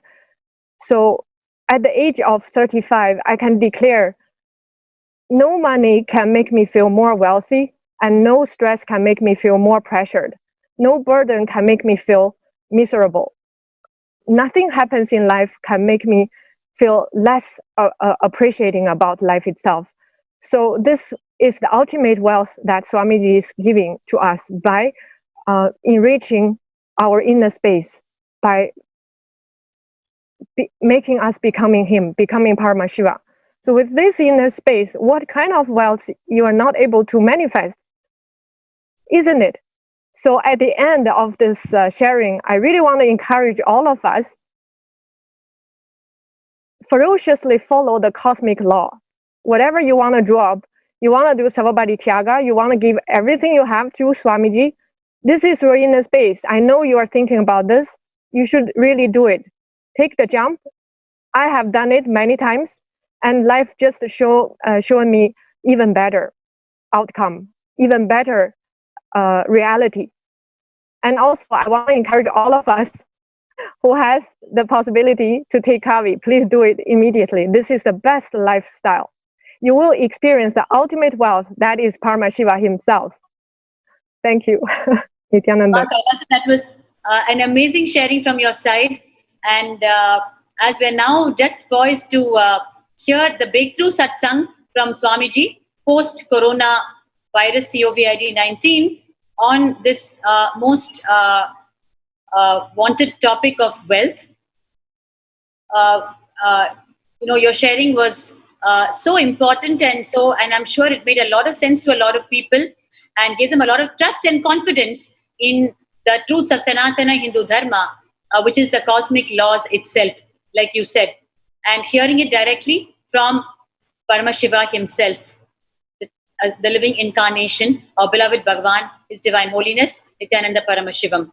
Life can't get better, and especially now as we're waiting to hear the breakthrough satsang, really life can't get better while we're inside our homes, waiting for a breakthrough in our life post-corona. All these truths are reaching us where we are through Bhagavan. And as we can see, the whole world is moving towards the cosmic laws, trying to touch base back with it, because somewhere life is teaching us now strongly that is the only thing that's going to work. And Sanatana Hindu Dharma is all about the cosmic laws. It is the very law of the cosmos and enlightenment science itself. Therefore, harnessing it and understanding it through the living incarnation, Bhagavan, is the most ultimate fortune we're experiencing in our lives now. So as we move closer and closer to Bhagavan's live satsang, and we are preparing ourselves deeper and deeper for it, because it's very important to set a very deep context and come to a deep listening before Bhagavan opens up and starts talking to us. Therefore, the preparation is very important. Otherwise, just because of non-listening, the whole thing will just be of very little use to us. And therefore, preparing for the words of the great incarnations is as important. And now we have waiting to share with us Ma Nithyanandita on this very subject. We are talking about the topic of wealth and Bhagavan. Nithyanandam Ma. Nithyanandam. Today talking about the wealth, especially now because of this coronavirus pandemic, so many countries, be it the GDP of the countries or be it how food, availability of employment, so many things are having a great downfall. There's a huge hit on economy, I would say, especially in countries like India, where billions of people and majority of them are so dependent already. There is so much of dependency, and especially there's so much of improvement that needs to happen economically. And in a progressive country like India also, we do have lots of problems, especially because of this coronavirus pandemic. And talking about this every day, when I read the news, when I read so many articles being published on how much the unemployment rate is increasing, and how many there are so many stock markets and so many issues that is happening. Billions of dollars are people are facing a loss of worth of billions of dollars, and so many such news are making rounds everywhere. And after I read some of these articles, I just went back and I looked back into 20 years of Swamiji's contributions in the economy, the science of Hindu economy. And just one thing I can say, I might be too young to talk about economy. I might not have so much of exposure into politics or how exactly it happens. But this 20 years of Swamiji's contribution to Hinduism in terms of economy, in terms of reviving a strong, stable and sustainable economy, has proven successful just in the right time, especially in this time where this coronavirus pandemic is happening, when people are struggling for their own food. It is only Sri Kailasa Sri Kailasa's Department of Health has successfully been able to feed thousands of people with free organic food happening every day. We have more than 1 billion free meals served to people, and it is still counting. It is only Swamiji who's been able to make this science, make the right economy, right science available to people at the right time.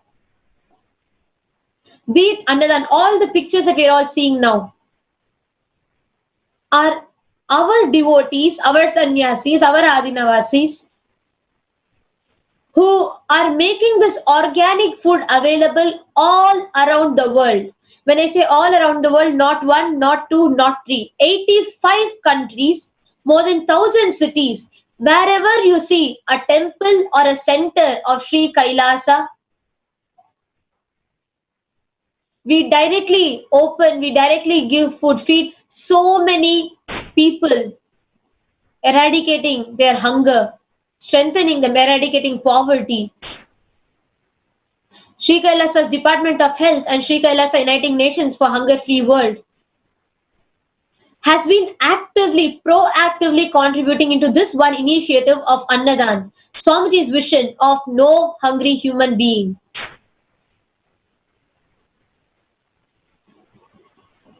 Though one said Swamiji has been giving the science of Nirahara Samyama and such ultimate deep spiritual truths, Swamiji very beautifully says, when it comes to the suffering of humanity, Swamiji has happened just to erase the suffering of humanity, just to give people this science that can make people, make humanity live peacefully, successfully, and a conflict-free life. And that is when Swamiji explained, wealth is not just money. Wealth is abundance in any aspect of life. We had so many devotees share. And in that aspect, Swamiji told, never should people suffer without food. Never should people feel that there is no food. Never should people starve. And having that as Swamiji's vision, till date, we are having thousands of people.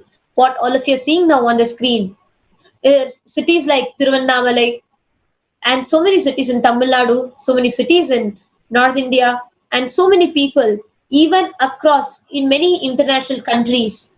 We have been doing continuous Annadan, serving people and eradicating poverty through food, which has been one of the prime aspects of Swamiji's initiative in eradicating poverty and hunger in the world. And similarly, in this same manner, Swamiji, through Sri Kailasa's Department of Commerce and Sri Kailasa Uniting Nations for Eradicating Poverty, has been conducting so many initiatives and programs where people, so many people who are not having a sustainable, stable economy, especially so many villagers from around the place who do not have a proper economy, who do not have a proper sustainable work to balance their life. Our just one monastery campus, the Sarvagnya Pita in Bidadi, Adi Kailaya Sarvagnya Pita in Bidadi, has been contributing to more than 8 villages from around its, which is in around its vicinity. It has not just in terms of Annadan. Swamiji had launched an initiative called Nithyananda Lakshmi, an initiative to eradicate poverty and eradicate the struggle amongst people. And Nithyananda Lakshmi launched, through Sri Kailasa's Department of Commerce, launched an initiative called Grama Seva Yojana, where people from 8 villages around Bidadi were given this opportunity. Swamiji blessed all of them by giving free sewing machines for them to have work wherever for them to balance their own economy. And thousands of women and family are benefiting till date, be it their work or be it food, be it free medical services. Till date, so many of the villagers, thousands of them from around Bidadi, are benefiting from this initiative that Swamiji has launched. What all of us are seeing are glimpses of that program. Women were gifted sewing machines, and women were gifted the products, the herbal products with which they can make agarbattis. And what is even more amazing is all of these women, they were not just given these machines and things where they can start their own work. Swamiji himself made sure we brought their products and we gave them money, not just giving them the sewing kits and giving them the equipments to make agarbatti, etc. But we also made sure we brought from all of them who were working, so that they had money, they had regular customers also. We can see so many people, so many women, so many families that still have our stable, sustainable ecosystem that Swamiji has created as one of the main resources for their food every day. I can go on talking about the contributions that Swamiji has done in the past 20 years.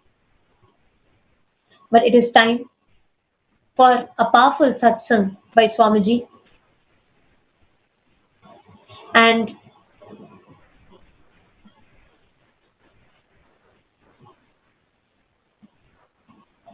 I have an important announcement before going on to the satsang. I know many of us were eager for the live Nitya Satsang, but unfortunately, due to some technical glitch and some technical issues, we are having the satsang postponed to tomorrow, that is 16th of April, Indian Standard Time. So today we'll be having a powerful session, a powerful webinar that Swamiji has revealed on wealth. So let us all get ready to watch that, and please do stay tuned. Tomorrow, there's a powerful webinar on wealth that is going to be revealed to all of us. Until then, let us understand the fundamental principles of wealth, a deeper understanding of the aspects of wealth that Swamiji has revealed. Let us all get ready for the Nithyananda Satsang. Please stay tuned to directly listen to it from Swamiji himself. Let us all get ready. Please sit straight.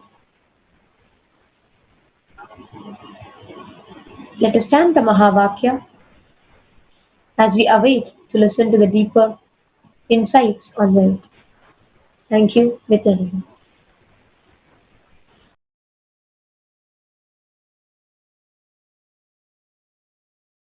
Sri Mahants, Kotaris, everyone sitting with us all over the world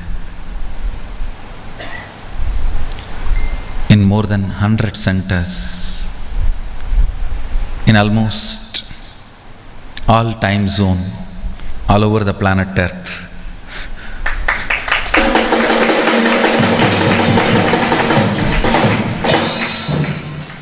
I welcome all of you with my love and respects. I request all of you to come to the space of listening, because the program is experiential. It is experiential, not just intellectual. I'm not going to give you some words. I'm going to transmit the experience.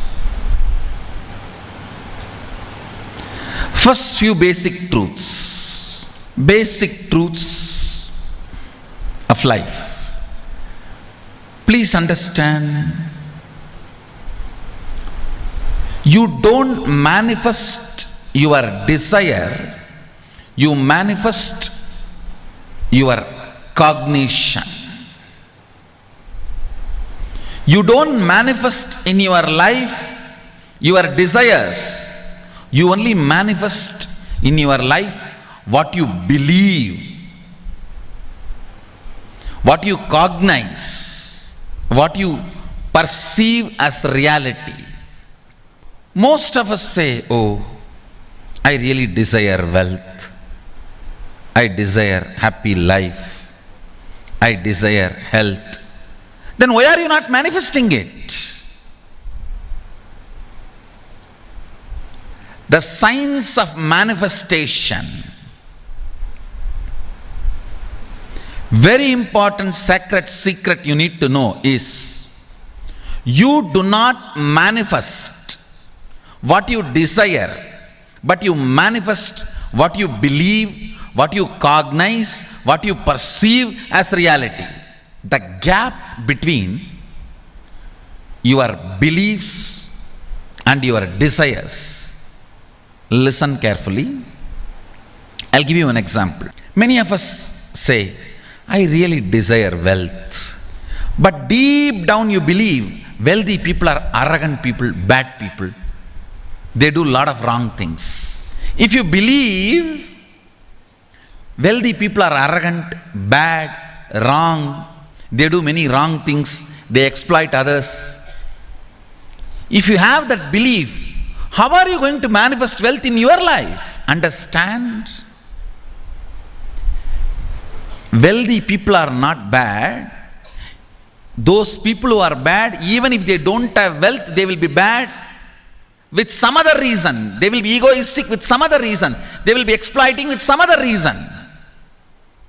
I have seen people exploit their poverty. I have seen here in the ashram many times. The way they demand, if you don't attend to their demands even 1 inch, oh, because we are poor people, you don't attend to us? I have never seen a rich person demanding. I have seen billionaires coming here. I have never seen them demanding, because by the time you make billions, you are beaten by society so much, you are polished thoroughly.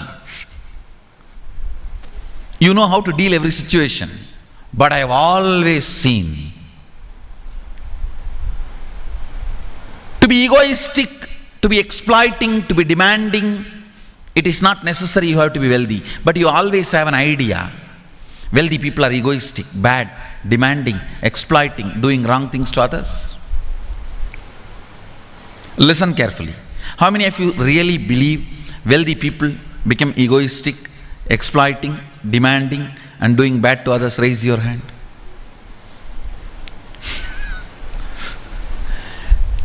When you believe something, you will manifest only that. You don't manifest your desire. Your desire is very superficial. Your reality is made out of the stuff called your perception and cognition, belief system. Your reality is not made out of your desire. Your desire is not the material out of which your reality is made. Your perception is the material out of which your reality is made. If you desire wealth, but you believe, perceive, cognize wealthy people are bad, or wealth is too much responsibility, naturally you will not manifest wealth in your life. The gap between your desire and your perception is what I call mental patterns. Listen carefully. You desire wealth, but you believe it's almost impossible for you. Various reasons. The fight which goes on between your desire and your belief is mental patterns. That is mental patterns. Listen carefully. This whole 2-day program is all about wealth. I'll be helping you to complete many of your wrong perceptions, cognitions, beliefs about wealth consciously, experientially. I tell you, In the modern day, tons of researchers are proving one truth. I can give you at least 1,000 studies and researches. Anything you cognize, you create a certain energy field about your cognition. You attract situations, people, everything around you to make that cognition into reality. All you need is will persistence. Will persistence means not next 12 years sitting and doing meditation. No, I don't call that as will persistence. Your decision, you are not going to give up your intention, is all I call will persistence. You can continue to be eating, sleeping, driving, doing your routine. You are not expected to sit under a tree and close your eyes and do something till your jata grows and penetrates the ground. No, I don't call that as a will persistence. Deciding not to give up on your intention is will persistence. I'll repeat this basic few principles because I'm using many new words, technical terms. Listen. You do not manifest your desire, you manifest your belief. You always desire health, but you strongly believe your dad had diabetes, you are going to have it. Understand? That's a difference between desire and belief. You desire health, but you believe strongly, oh, my father had diabetes, I think I'm almost there. Unfortunately, the science of manifestation is not what you desire, but what you believe. The science of manifestation is not what you desire, but what you believe, what you cognize, what you perceive. The gap between your desire and your perception, that is what I call mental patterns. It goes on affecting you. Understand? Your mental patterns goes on affecting you, but you always tell, I am too busy to repair myself. Okay? Sit in a broken car and go on be rotating the handle or pushing and pulling the gears, do whatever you want. You are not going to move 1 inch. And if somebody says, please, why don't you repair your broken car? You are not moving. No, I am too busy to repair. I can't get down now and repair because I am hurriedly going to some place. That is utter stupidity. Let's get down and repair. Let's get down and repair. If we are not moving, if we are stuck somewhere, let us not give reasons. Let us be really ferocious and clean it up. Let us be really ferocious and clean it up. Listen intensely. You also start cherishing from young age. Stress-free, relaxed life means poverty. Please understand, if you look in and see your visualizations about stress-free, relaxed life, it is always indirectly associated with poverty. You strongly believe carefree life means irresponsible, means no responsibility. And deep inside, you do believe poverty is good. You do believe poverty is good. Deep inside, unfortunately, the life negative religions put certain reverence and respect for poverty.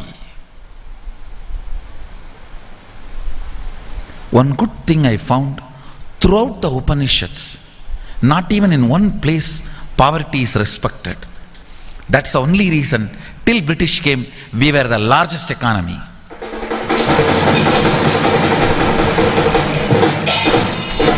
India need to know poverty is because you gave up Vedic lifestyle, not because you lived Vedic lifestyle. Till Vedic lifestyle was with you, poverty was never near you. Because throughout the Upanishads, nowhere poverty is respected, worshipped, revered, even indirectly. Rishis were never poor, loaded with tons of powers.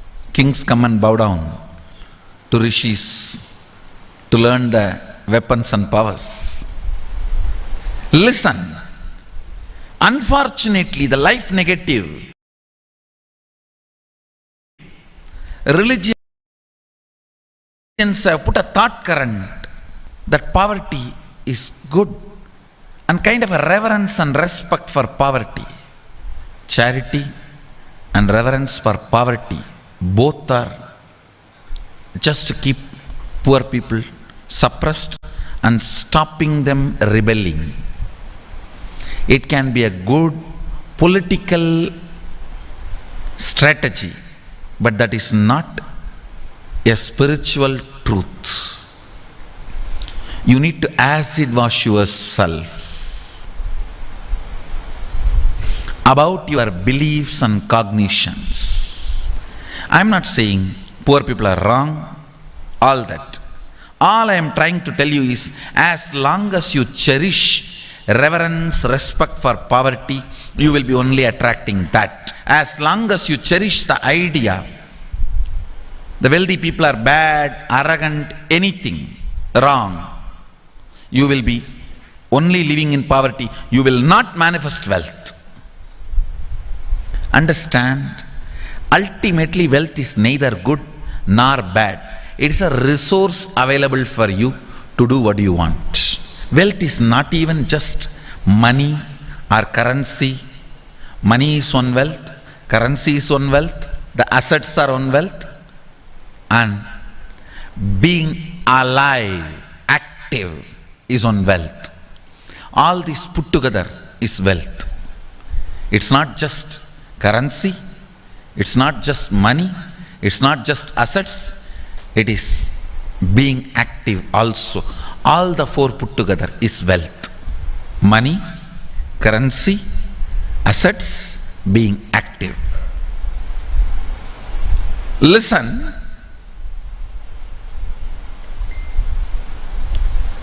wealth is neither bad nor good. It's an utility. It's an utility, that's all. If you want to have, manifest in your life. If you don't want to have, leave it. It is that simple. That is where the problem starts now. No. It's not that simple. I am trying to manifest for last 25 years. You are trying to, but you are not manifesting. Please understand. You may be having desire, but you don't have belief. That's the difference. Desire is different. Belief is different. Desire is different. Belief is different. You may be desiring to have wealth. You may not be believing it as your possibility. You may not be perceiving it as your possibility. You may not be cognizing it as your possibility. Understand? The first and foremost important step we need to do to create an energy field of attracting wealth. As I mentioned, there are tons of researches proving in the modern day, anything you cognize, you become energy field for it.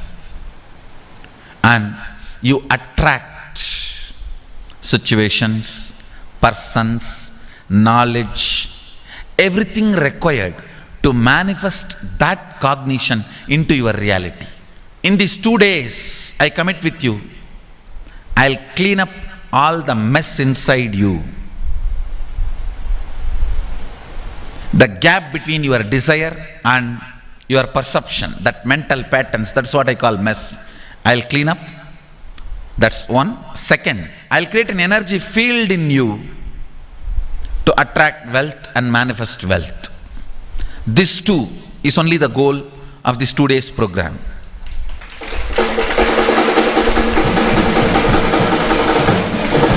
And I commit with you, I'll do it. Whether you are in Bengaluru Adinam, physically in front of me, or all over the world, I'll do it. The first step we need to do,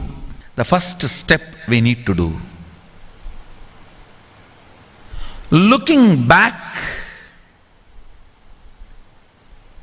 the gap between your desire and your cognitions. How you started perceiving wealth, money. How you started perceiving. I can tell you a small story. First time, how I was introduced to money and started interacting with money. I still remember my 3rd birthday. My father has given me a Ganesha who actually ate food. If you have read my biography, you would have read the incident. If you are interested, you can go to YouTube where I have narrated the whole story. I was given that Ganesha as a gift and I was so curious and busy with playing with the deity.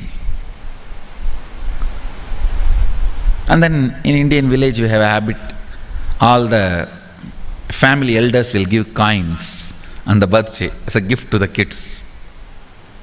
So I was sitting and playing with my Ganesha and all the family elders came. I am supposed to bow down to them. It's a tradition. So I touch their feet and they will give money.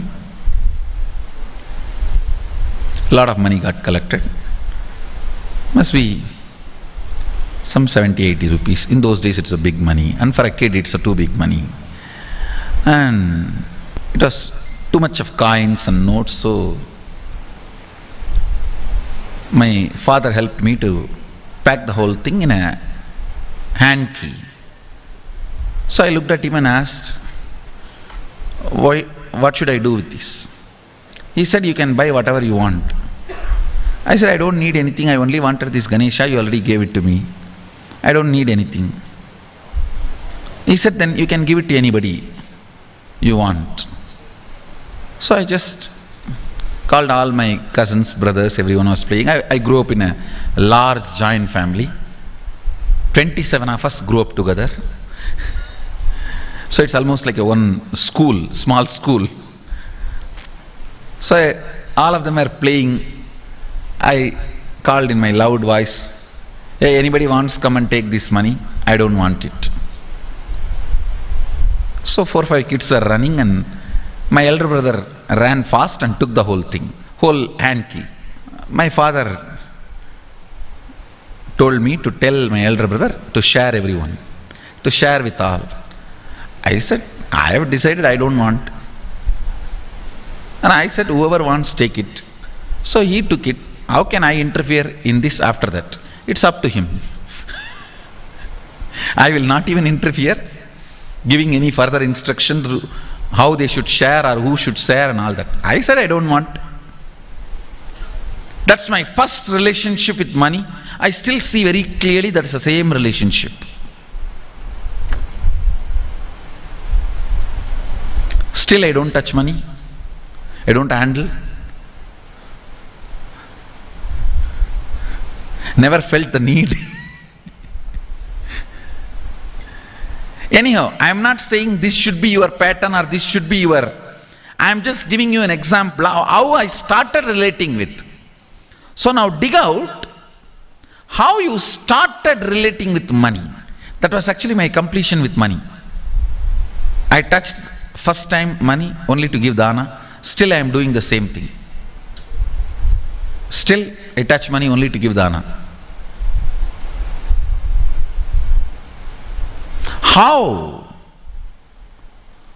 how you cognized money, wealth, what all your perceptions and beliefs and cognitions about money. Let's dig out. Let's get them out first. The moment you remember money, does it bring tremendous pain, suffering, impossibility, all that in you? What is the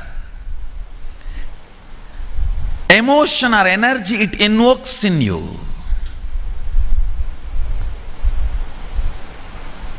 So put your pen to paper and just keep writing whatever comes to your mind.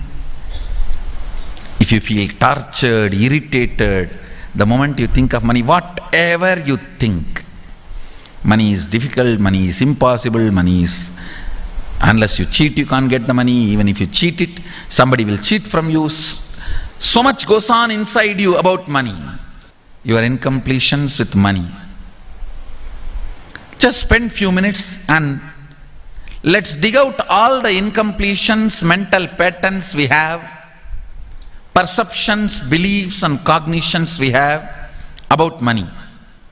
Listen, the first step we need to do now, cleaning up, completing these mental thought patterns, the incompletion patterns related to wealth, and stopping them from recurring. Please understand, biggest problem is when you do not recognize something as a pattern, it continues to exist in you and recur. Please understand. Recurring, for example, today you remember, yes, I have a lot of incompletions and patterns. Incompletion means, let me define.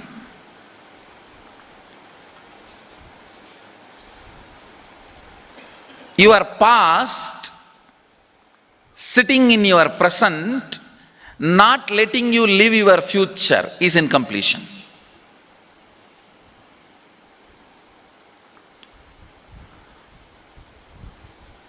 It has no logic. Because you lost love of somebody, you decide never to love again. It has no logic.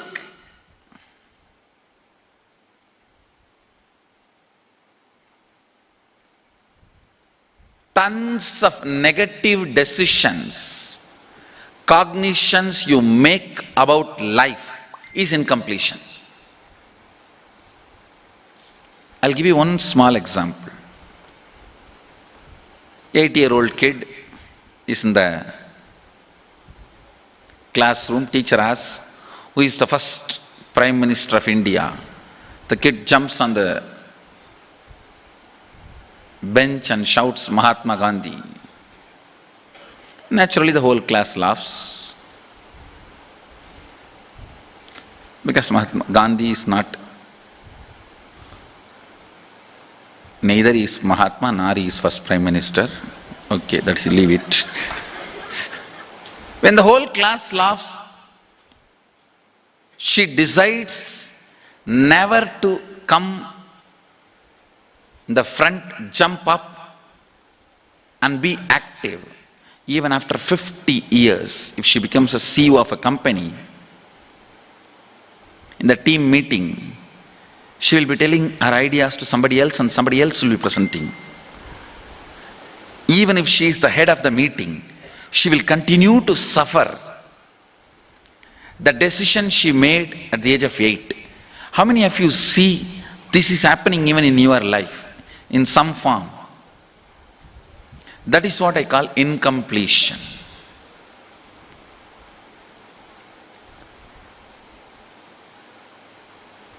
Understand, There is a very powerful science by Sadashiva in Agama. Sadashiva is the first Guru, Adi Guru. He explains in Agama, of course, the moment I utter this word, many will have many questions. What? Sadashiva? He was supposed to be God. Was he Guru? He was supposed to be energy. Was he teaching? Let me be very clear. He is the pure consciousness beyond time and space, but he also assumed form within the time and space. The formless came in form many times and taught the great spiritual truths to the world. We should not even use the word was. Is the right word.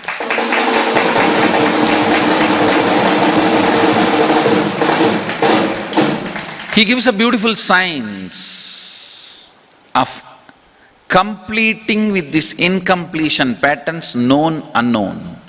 Understand, if you know the reason for certain pattern, it is called known pattern. If you don't know, it is unknown pattern. Sometimes you will have a heaviness, suffocation, but you don't even know why. That is unknown pattern. Sometimes you know why you are going through what you are going through. That is known pattern. Known or unknown, you can complete. You can be out of it. It is possible. It is possible. I'll explain this science of completion. Understand, this one technique can help you whether you want to get rid of your headache or your whole ignorance and get into enlightenment. Whether you want as simple as healing your headache or as complicated as enlightenment. Anything, this one technique can give you.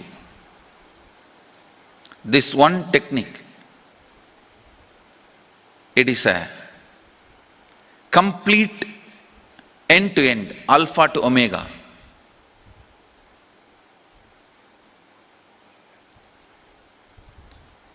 It's from Sadashiva directly. In the Agama, 94th verse, 22nd technique. The chapter is called Shivajnanopanishad and also called as Vijnana Bhairava. Chittat yanta kritir nasti mamantar bhavayet iti vigalpanam abhavena vigalpair uchito bhavet. You don't have to remember. I am uttering every time so that I will remember. That's all. No, it is just to keep the purity of the teaching. I want all of you to know, whatever I am sharing with you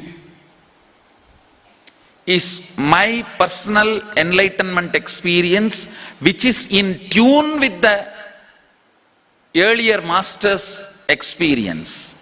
My apta pramana, my atma pramana in tune with the apta pramana, means the earlier masters.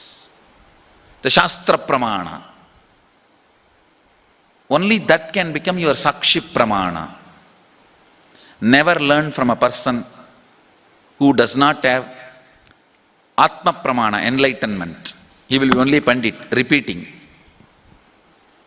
Same way, never learn from a person who claims yes, enlightenment, but does not keep his experience in tune with the Shastra Pramana and shares with you. It's always dangerous. Maybe it must have been good for him, but we don't know whether it is good for all of you. The Atma Pramana should always be acid washed with Apta Pramana, Shastra Pramana. Only that should become, only that can become Sakshi Pramana, experiential reality for you. Never learn from anybody who has only knowledge, not experience. Same way, never learn from somebody who claims having only experience and does not connect, purify, make it in tune with the Shastra and presents it to you. There is always a danger. If you don't bother about the Shastra Pramana, you may be having kakka biryani.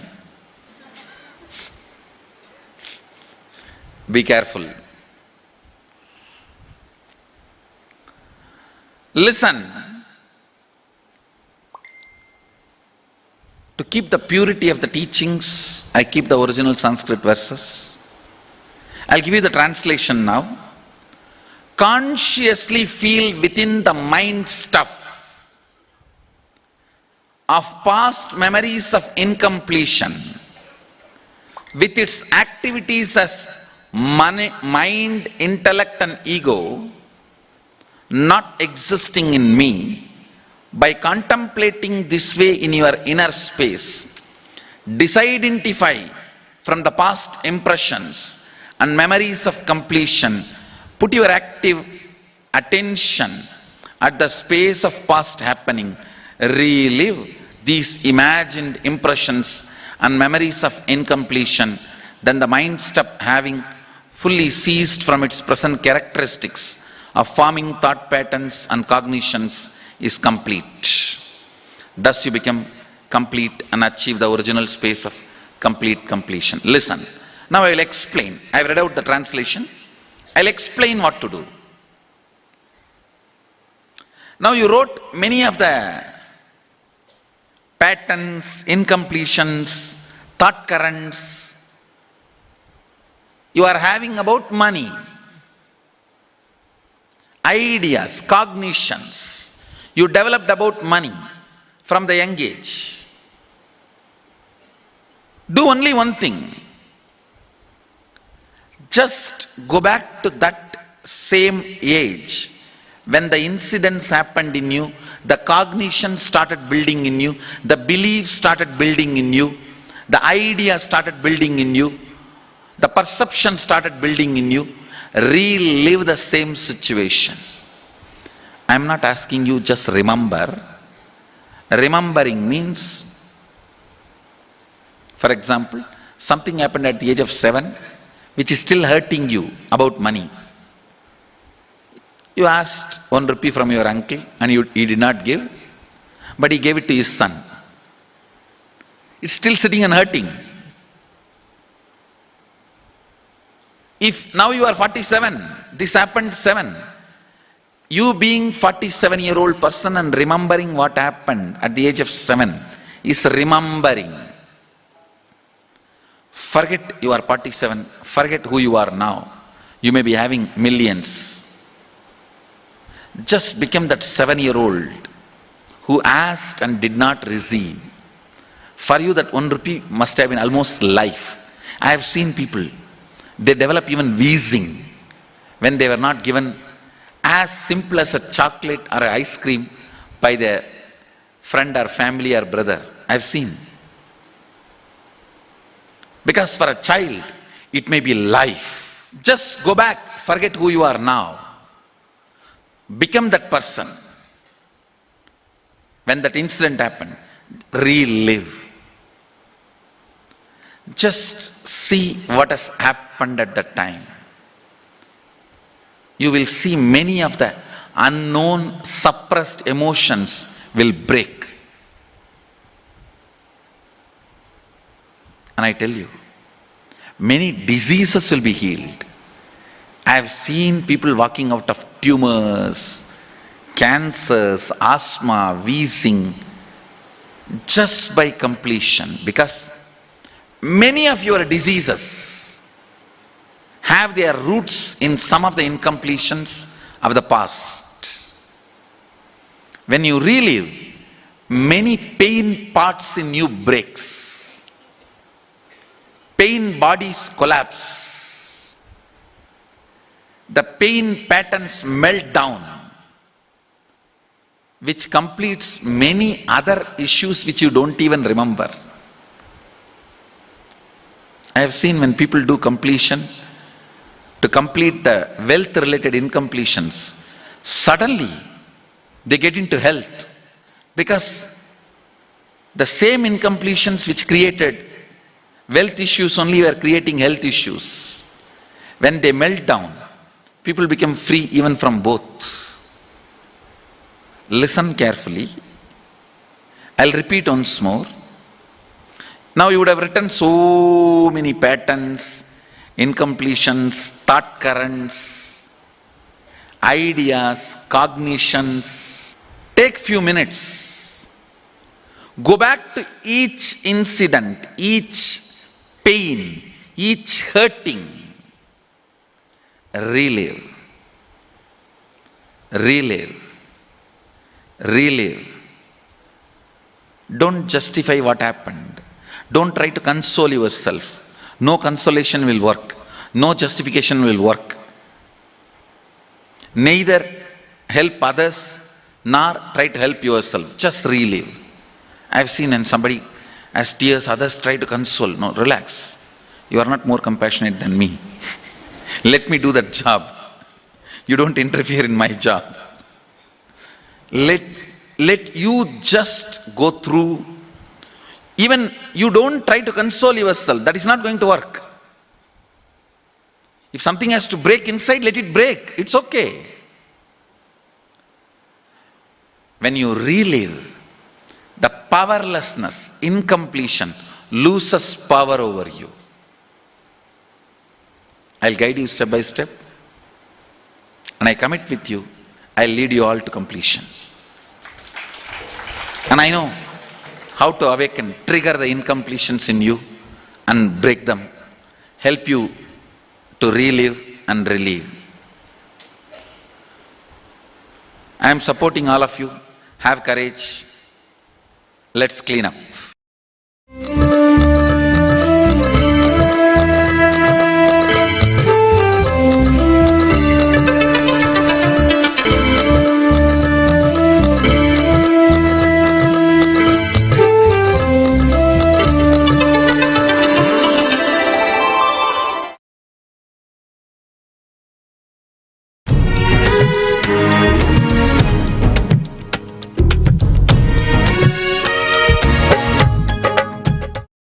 I welcome you all with my love and respects. I welcome all of you for the second day sessions. First, I wanted to answer your questions. Listen, I'll give priority to all the questions related to the sacred truths, sacred secrets I was explaining yesterday. I'll give you the gist again in few minutes. First thing, you do not manifest what you desire, but you manifest what you believe. You manifest what you perceive. You manifest what you cognize. If you cognize struggle as you, if you believe you as a struggle, you will manifest only that. If you believe, if you cognize, if you perceive you as the ups and downs, you will manifest only that in your life. So the first basic truth. So if you perceive yourself as a struggle, you will manifest only that. And you desire health, wealth, joy, completion, enlightenment, stress-free, beautiful, blissful, content life. But you perceive you are not qualified for that, or that is not going to happen for you. You are not capable of taking responsibility for that. Unfortunately, you manifest what you perceive, not what you desire. Unfortunately, you manifest what you believe, not what you desire. Now, this gap, struggle, is what I call incompletions, mental patterns. When the completion starts happening, your perception, your beliefs become your desires. Your desire and your beliefs becoming one is what I call completion. Then simply you start manifesting. What do you want to manifest? Listen. I am revealing one of the important sacred, secret, cosmic truth. Upanishad says, if you reveal the divine secrets to unqualified people, your head will burst.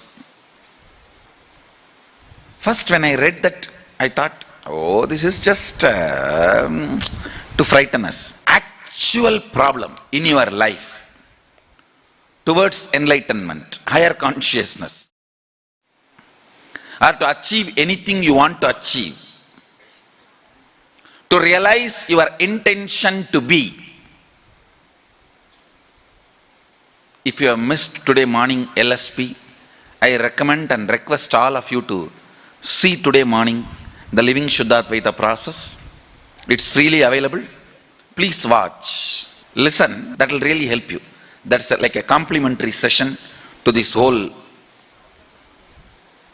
Secrets of Attracting Wealth program. I'll give you the essence. Listen carefully. Whatever you want to be,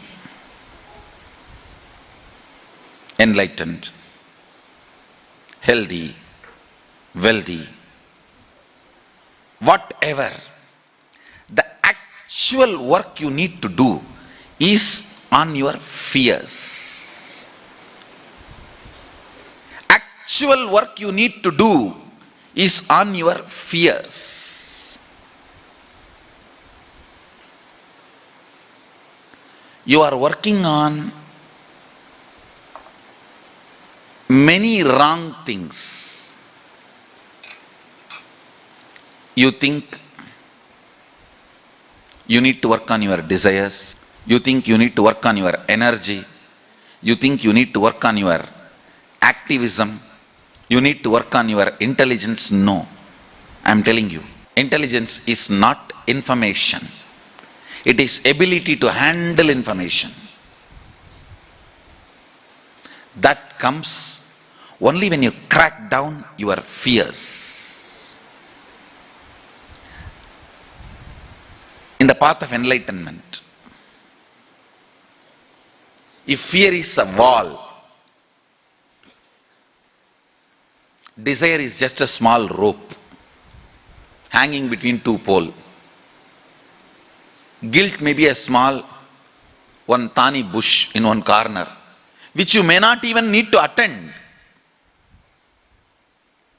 Many things which you may not even need to face, you go on wasting your time on it, working on it. Actually, what you need to face, you need to crack down on your fear. That is the most important wall you need to break. Even here, the secrets of attracting wealth, the most important thing you need to break is your fear. You need to crack is your fear. It's for the courageous. Actually, I see, from my own experience, I tell you, wealth worships the feet of courageous people.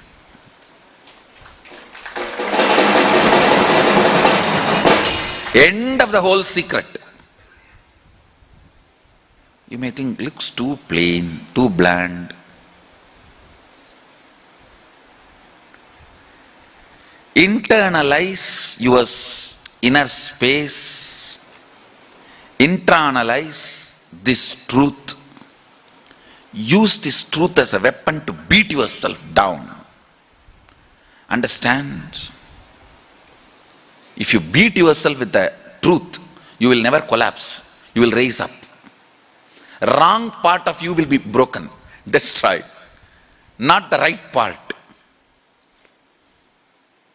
If you beat yourself with lies and luxuries, you will unnecessarily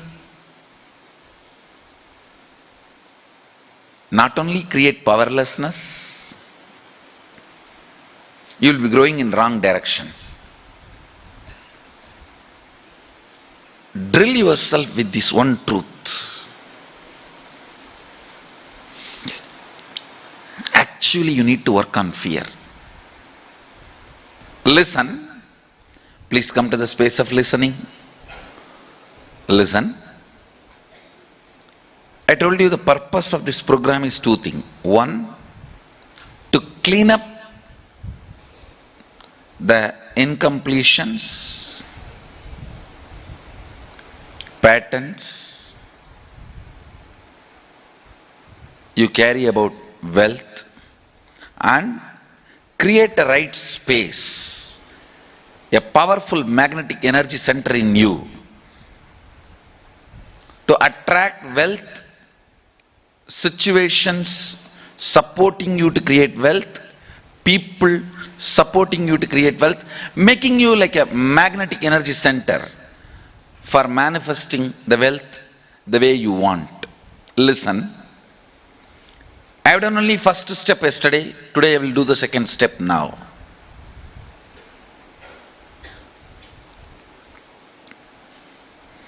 It's not magic, some mantra, some jatu, no. It's a clear science. Anything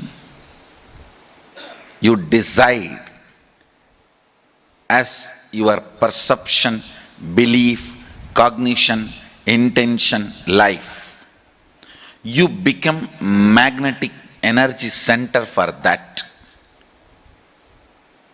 That is why the psychiatrists are the most, that is the profession where more number of people become mad. No, really. Psychiatrists are the profession where the maximum number of people become mad. You don't know. It's a statistics actually. They need this punishment because these fellows make everyone believe they are mad. No, recently the stupid fellows, this whole psychiatry association has gone crazy. They declare every human emotion as a disorder. Now just to bring whole world under their umbrella as their passions, they make everyone believe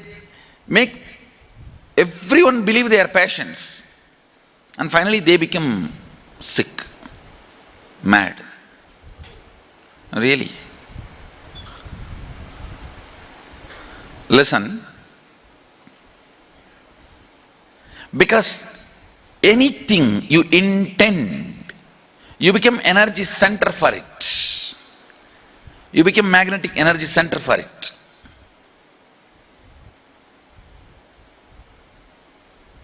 Now, consciously decide what do you want to manifest in next 3 months in your wealth field. Please understand. Now I am going to awaken your Kundalini Shakti and concentratedly make it flow in the direction of your wealth. I'll make your intention now as an energy field for you. Next 3 months, don't even plan for some 30 years, no. Next 3 months, what do you want to do? Don't even plan with your abilities. Here, just your abilities are not going to be working. My abilities are also going to support you. So don't have the restriction based on your ability. You write clearly what is your intention, what is it you want to manifest in next 3 months in the field of wealth. Whatever you think as wealth, sometime You may think more than money, currency, some person as a wealth for your life, or some situation as wealth for your life, or some being active, or whatever. Whatever you consider as your wealth. Sometimes people feel even extraordinary powers as your wealth. Whatever you consider as your wealth, you want to manifest, attract in the next 3 months, please pen down.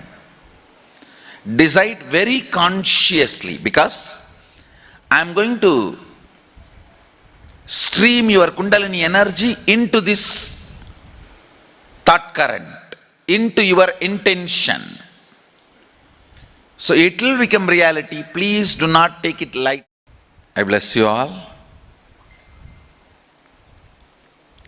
Let your desire become intention and reality. Let's all radiate with integrity, authenticity, responsibility, enriching, causing, living Shuddhadvaita Saivam, the eternal bliss, Nithyananda. Thank you. Be blissful.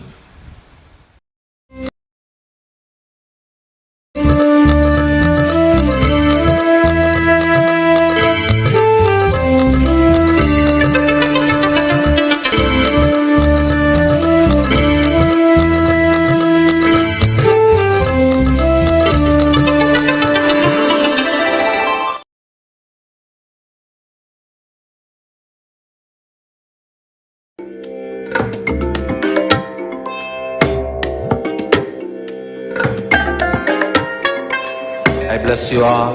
Let you all open all your 3 eyes and manifest the powers of Mahasannidhanam. Om Nithyananda Paramashivam. Om Nithyananda Paramashivam.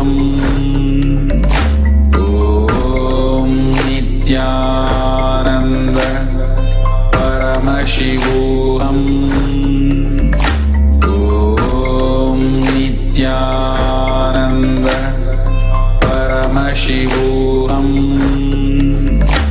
Om Nithyananda. Wealth manifestation. How we can manifest wealth?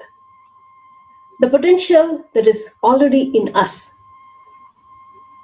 Due to some incompletion, some ideas that we have about wealth, about money, about people who have money, or friends, family who have been rich, and some wrong ideas that we have created about them or the money, we distanced ourselves from wealth.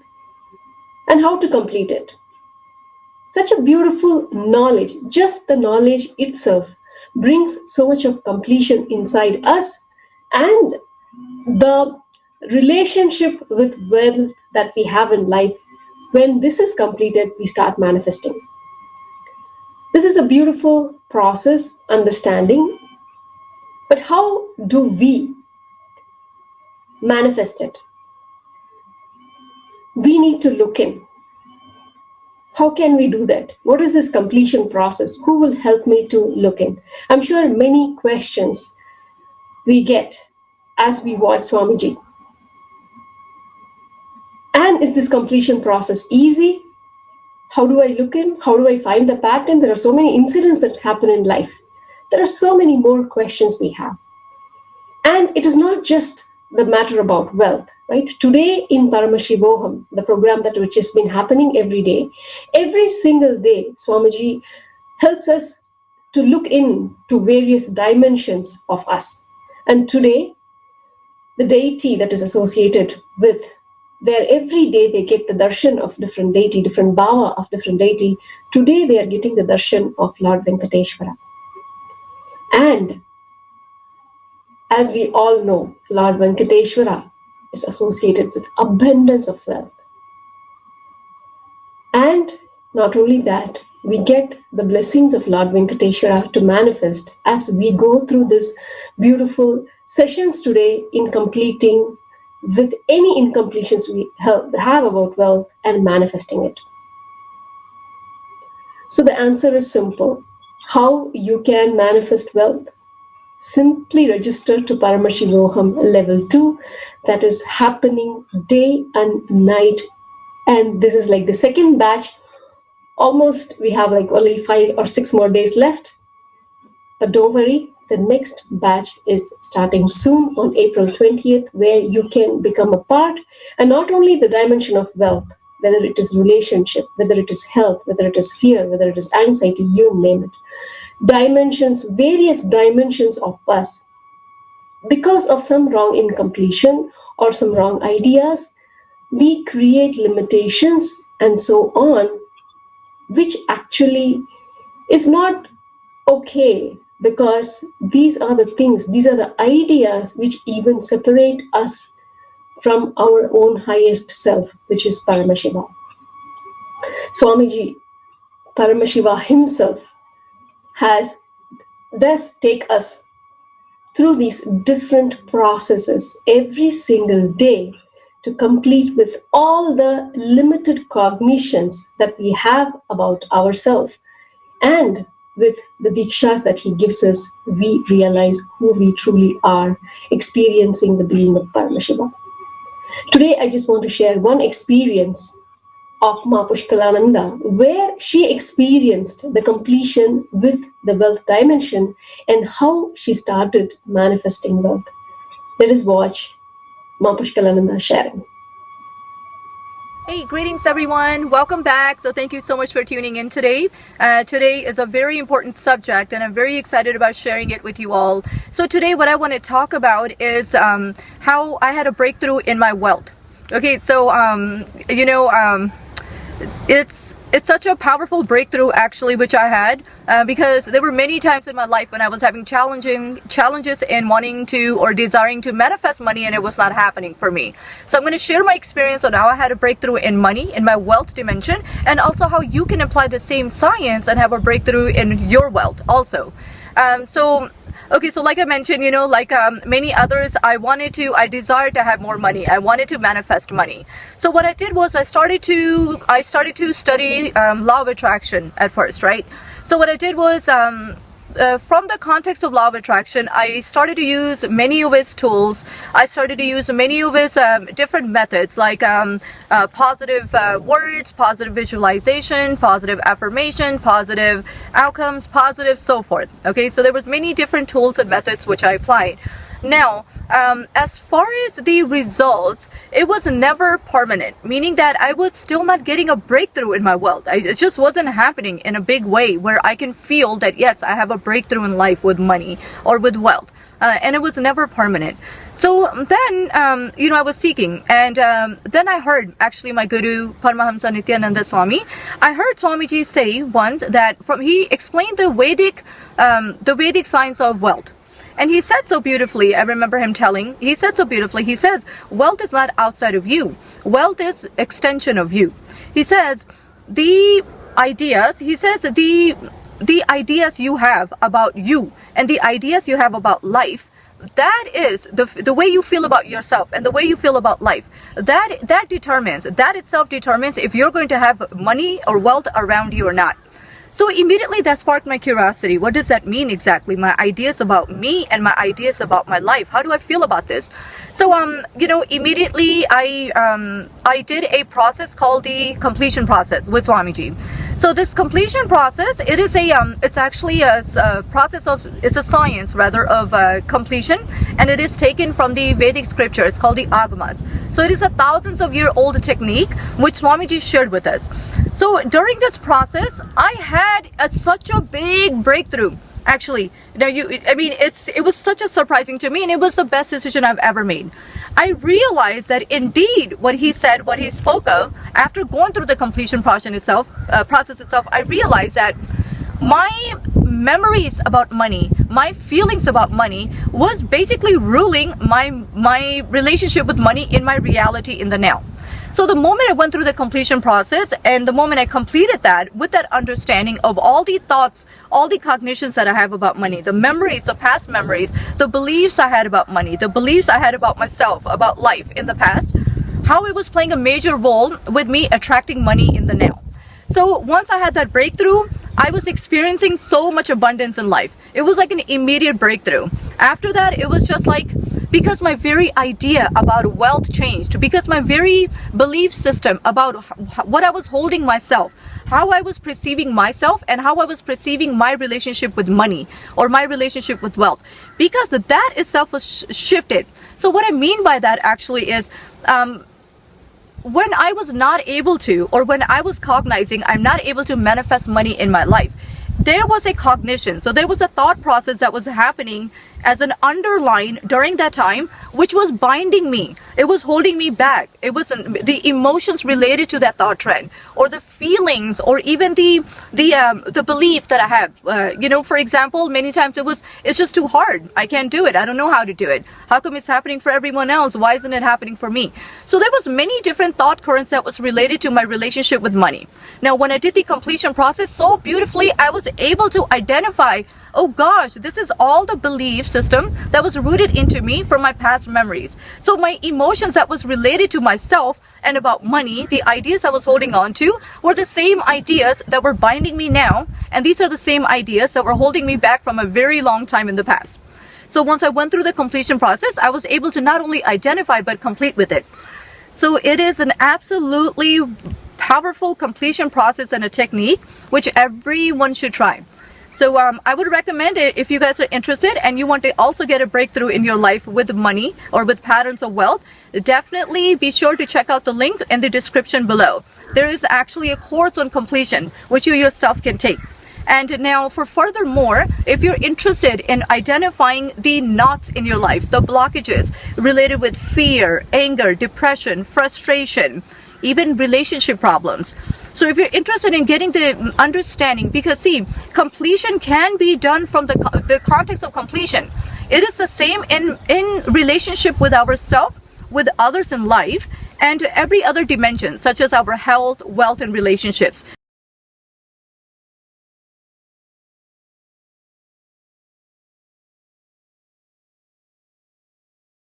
Pushkalanda's voice when she shares about her completion with wealth.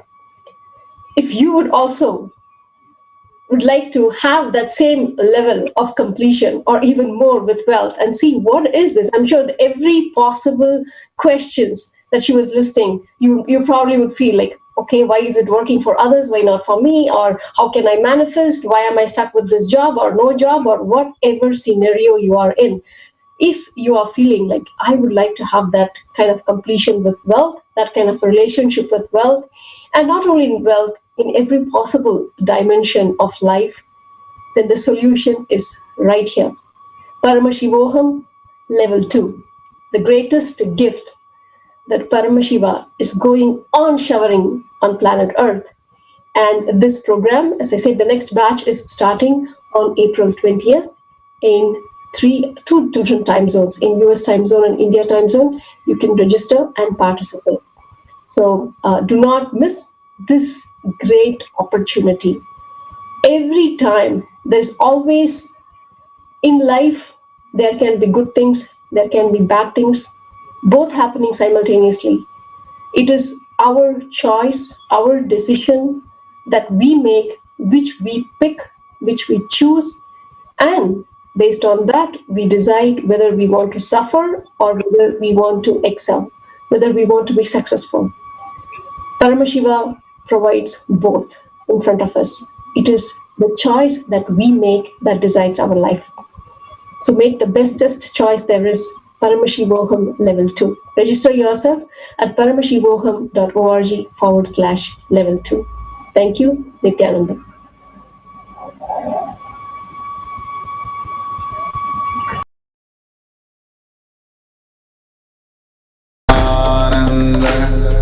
Paramashivoham. Om Nithyananda Paramashivoham. Om Nithyananda